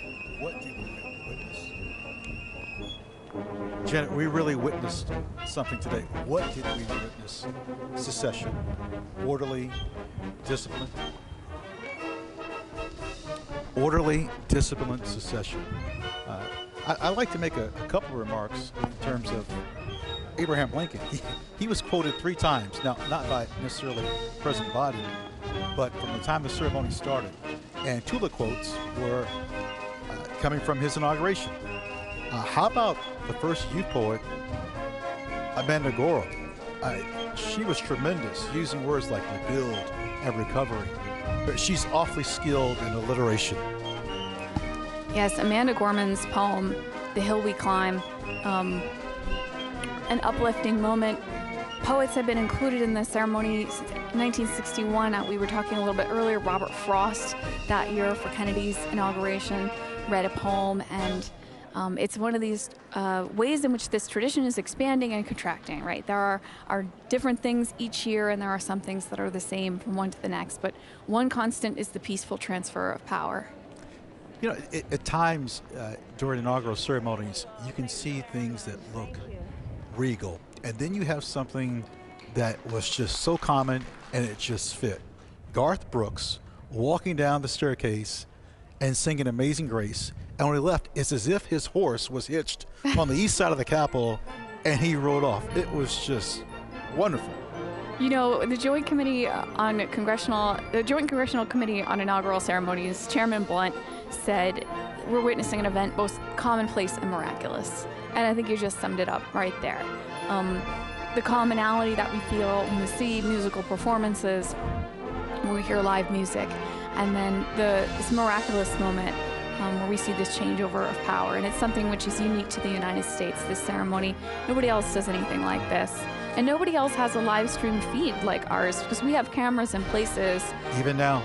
We have cameras in places nobody else does. So we're getting some angles here. You can see the Obamas there. Secretary Chow behind Mrs. Obama, Senator McConnell's wife. That's VP Harris's children just behind them. Cole and Ella. Ella has the decorated shoulders on her jacket. There's Clinton, former President Clinton with the Obamas there as well. And this is the part where everybody gets up and starts to make their way back off the platform, back into the Capitol. We saw VP Harris and her husband going through the crypt a few moments ago. You know, President Biden, within the first sentence or two, used these three words: our determined democracy. That's I thought the that was theme. pointed. Yes. That's the theme of this 59th inaugural ceremonies. That's the theme that the JSEC selected, and a wonderful phrase to encapsulate this: our determined democracy, forging a more perfect union. And a few people made reference to it. You also mentioned how Biden's inaugural speech, he quoted others. And there's so many famous quotes that come to us from presidential inaugural speeches. That's why inaugurations are so important. I mentioned earlier about Thomas Jefferson's quote. What about Andrew Jackson mentioning about government, that it should be for the good of the people, and that the people will direct, and that government should respect the privacy of persons and position. Andrew Jackson.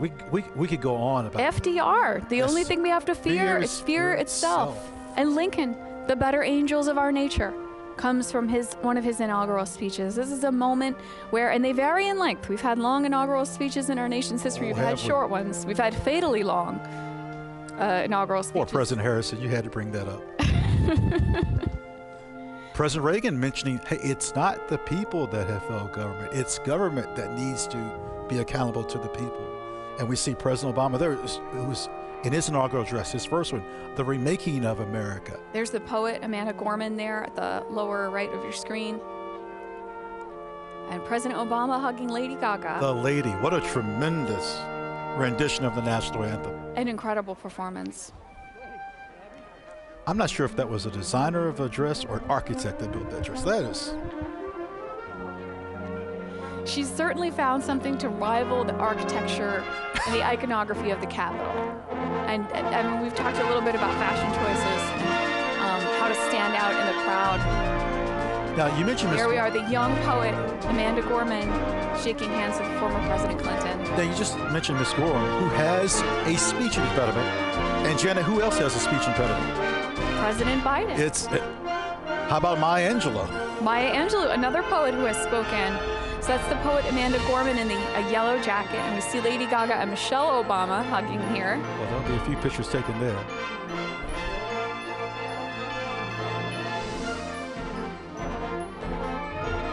We're we go back to the East Front. East Front steps. Ladies and gentlemen, it's not over. What do we mean by it's the departure of Mr. Pence? There's just as many iconic ceremonies that happen after the swearing of the oath as there are before. And there are just as many moments for us to watch and see these behind-the-scenes perspectives. I believe that's Hillary Clinton there, yeah, with the purple scarf. No, I've just been someone that at times when we finished our assignments, which casually worked my way to the East Front, and there's hundreds, if there's more than a few thousand people for the departure ceremony. There's prayer that's rendered. There's pomp and circumstance. It's ceremonial. Well, again, we talked a little bit earlier about how where is the president inaugurated versus where is the president not inaugurated. And this happens here at the Capitol, the home of the legislative branch, the home of Congress. And then so this departure ceremony, this moment where our new president and vice president depart from the Capitol and into their term, really is a historic moment, and it's a crucial part of this ceremony. Now, one thing that's different this year is that traditionally there is an inaugural luncheon that's held shortly after taking of the oaths. In the old House chamber known as Statuary Hall, well, as you said, this year because of the pandemic, we're not having it. That's the poet Amanda Gorman there in the yellow jacket again. And a beautiful view of the dome here on the west front of the Capitol. Again, those flags there representing the center one is our current flag, 50 stars for 50 states. The ones at the far ends for the 13 colonies that were in the Union in the beginning. Friends, we have a video clip for you right now. When applicable, following the swearing-in ceremonies on the west front of the U.S. Capitol, the outgoing president and first lady leave the Capitol to begin their post-presidential lives. Traditionally, the president's departure takes place with little ceremony. In 1797, George Washington attended the inauguration of his successor, John Adams. With few exceptions, subsequent departing presidents followed Washington's example. Until the early 20th century, the departing president also usually accompanied the newly elected president on the carriage ride from the Capitol to the White House following the inauguration. In the early 20th century, a new tradition evolved whereby the outgoing president quietly left the Capitol immediately following the swearing-in ceremony.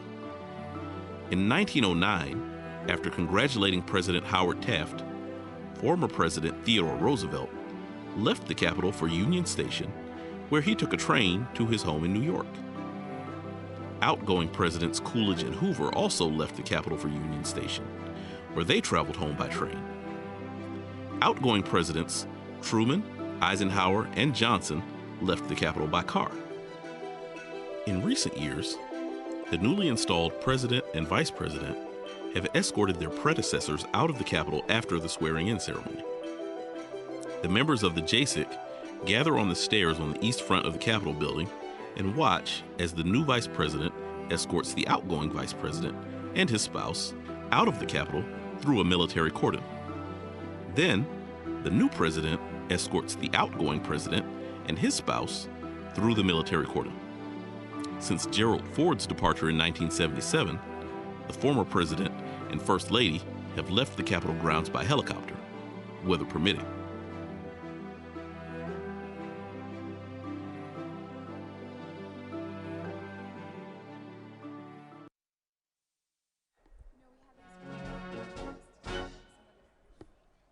We have these wonderful videos detailing some of the traditions behind our inauguration that we get to show you. And here we are preparing to see the departure going down the east front of the Capitol steps. The members of the Joint Committee are going to line up, and you can see VP Harris there in the purple getting ready. They're getting ready to head out the east doors, the rotunda behind them in this shot, going down through the military cordon and out to the waiting cars. Have we noticed that the weather conditions have improved dramatically? Well, we've had some weather changes today. I take back everything I said in the first hour of the broadcast about the nice 40-degree day that we had. We had some snow flurries in there, then the sun came out. We're really being taken for a ride today. You know, there were blizzard conditions for William Howard Taft's inauguration. They had to hold that one inside as well. Notice who was the lead person out the east front. Eugene Goodman. United States Capitol Police Officer Eugene O. Goodman there. He was the gentleman that you saw in the light-colored coat, acting Senate Sergeant-at-Arms, acting Deputy Senate Sergeant-at-Arms for the day. Here we go. the Harrises and the Pences walking down the steps, or excuse me, Mr. Emhoff and Ms. Harris going down the steps here. The east front steps going through the military cordon and taking a moment on the east front steps together. This has to be a pointed moment for particularly the Pences. We don't know what the future holds for them, but you know, Al Gore was my college graduation speaker, and he said the moment that it took hold for him, that it was over, was when he walked away after this moment, and the Secret Service wasn't there, the car was, everything was different right at this moment, and that's when he realized really what the changeover was. He referenced that in his speech at my graduation. you know, something that is going on right now that we can't see, the staff. Meaning the outgoing staff, I'm sure, are just probably in tears right now. I've seen that at a distance, and just knowing that this is final, this is final, this is. I mean, I think we'd be closure. Hard pressed to think of anyone for whom this is not an emotional day. Not just the people who are directly involved in the administration, but the folks who work here at the Capitol who witness these every couple of years like we do, and the folks watching at home have got to have emotions bound up in these moments. And especially when you feel empathy for the various people and think of the emotions that are going through those heads. That's usually where it gets me. So we can see former VP Pence getting into the car here on the East Front, taking a last look at the Capitol and a wave to the staff and the military cordon, and the JCIC, the Joint Congressional Committee on Inauguration and Ceremonies. In time, we will have on the East Front the passing of the review, a review passing the review. We'll see the pass and review here on Yes. the East Front in coming up in a little bit. We'll see them standing there and watching, reviewing all of the troops going by. Now, I was not assigned to the Old Guard. I was assigned to the 82nd Airborne Division of Fort Bragg, North Carolina. And I've been in a lot of processions and reviews. And it feels like, for example, let's say President Biden is physically looking at everyone there. It's not the case, but as someone that has served, you feel that way. Well, we were talking earlier about members of Congress, you know, making appearances on our tours and acknowledging the members of the public, folks from all over the country and people from all over the world that are visiting us. But the members of Congress, the senators, also frequently acknowledge us when we're in positions of support like this. Representative John Lewis always took the time to stop, recognize us, because one of the things that we do in addition to providing tours is to provide support for congressional events. And this, obviously, this is the granddaddy of congressional events for the year. Other times we're there for, like for Representative Lewis memorial service this past summer. But also congressional gold medal ceremonies. Great view of the East Front here. Yes, you mentioned Mr. Lewis, that on those very steps where Vice President Harris and her husband are ascending now was this casket. Yes, right where this is all within the last Harris is year. Standing, just this past summer, just about 6 months ago or so. That is where Congressman Lewis's casket was. And actually, Speaker Pelosi is standing in almost the exact same position the cameras captured her on that evening. And you can see the JCIC there as well. So members of the Joint Congressional Committee on Inaugurations, on inaugural ceremonies, they... Excellent camera shot here. I'm sorry to interrupt you. Oh, no, it's fabulous. Look at, we can see everybody here. Yes. So just a reminder for the folks at home, Steny Hoyer there in the red scarf, the Speaker of the House in the teal coat that we see there, and that's Senator Blunt with her. He is the chair of this Joint Congressional Committee that is the official host of inaugurations and the host of our live stream today. And here they are all coming back in through the East Front door, making this turn. And then there are a few things that need to happen before we have some gift presentations coming up a little bit later on. That would normally happen during the inaugural luncheon.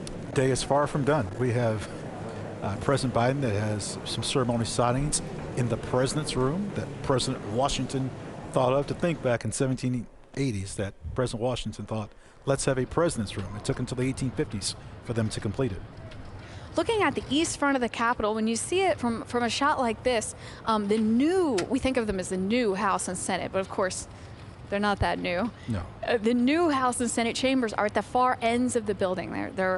It's called a hyphen, the way that they're connected off the end there. So those are actually cropped out in this view of the east front that we see here. So what you're looking at, if you can imagine, instead of that huge white painted cast iron dome, if you can imagine a shorter one, wood with a copper roof, and that copper roof, turning green over time.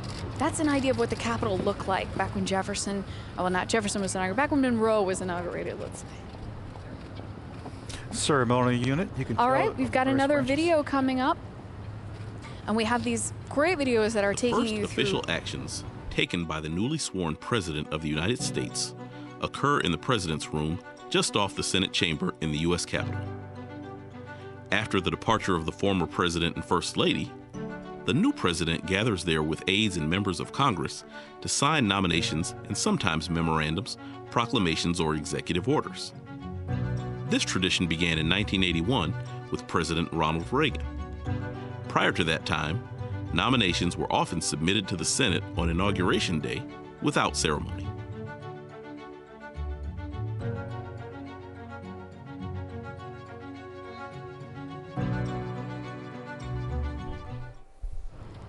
All right, I think members of the military cordon here, bayonets affixed. Heading back into the Capitol, you can see a fleet of cars there transporting all these folks. Of course, the ones with the flags on the front there, most likely vice presidential vehicles. The area that they're going towards is the law library. And then in that area is where Thomas Jefferson was first inaugurated.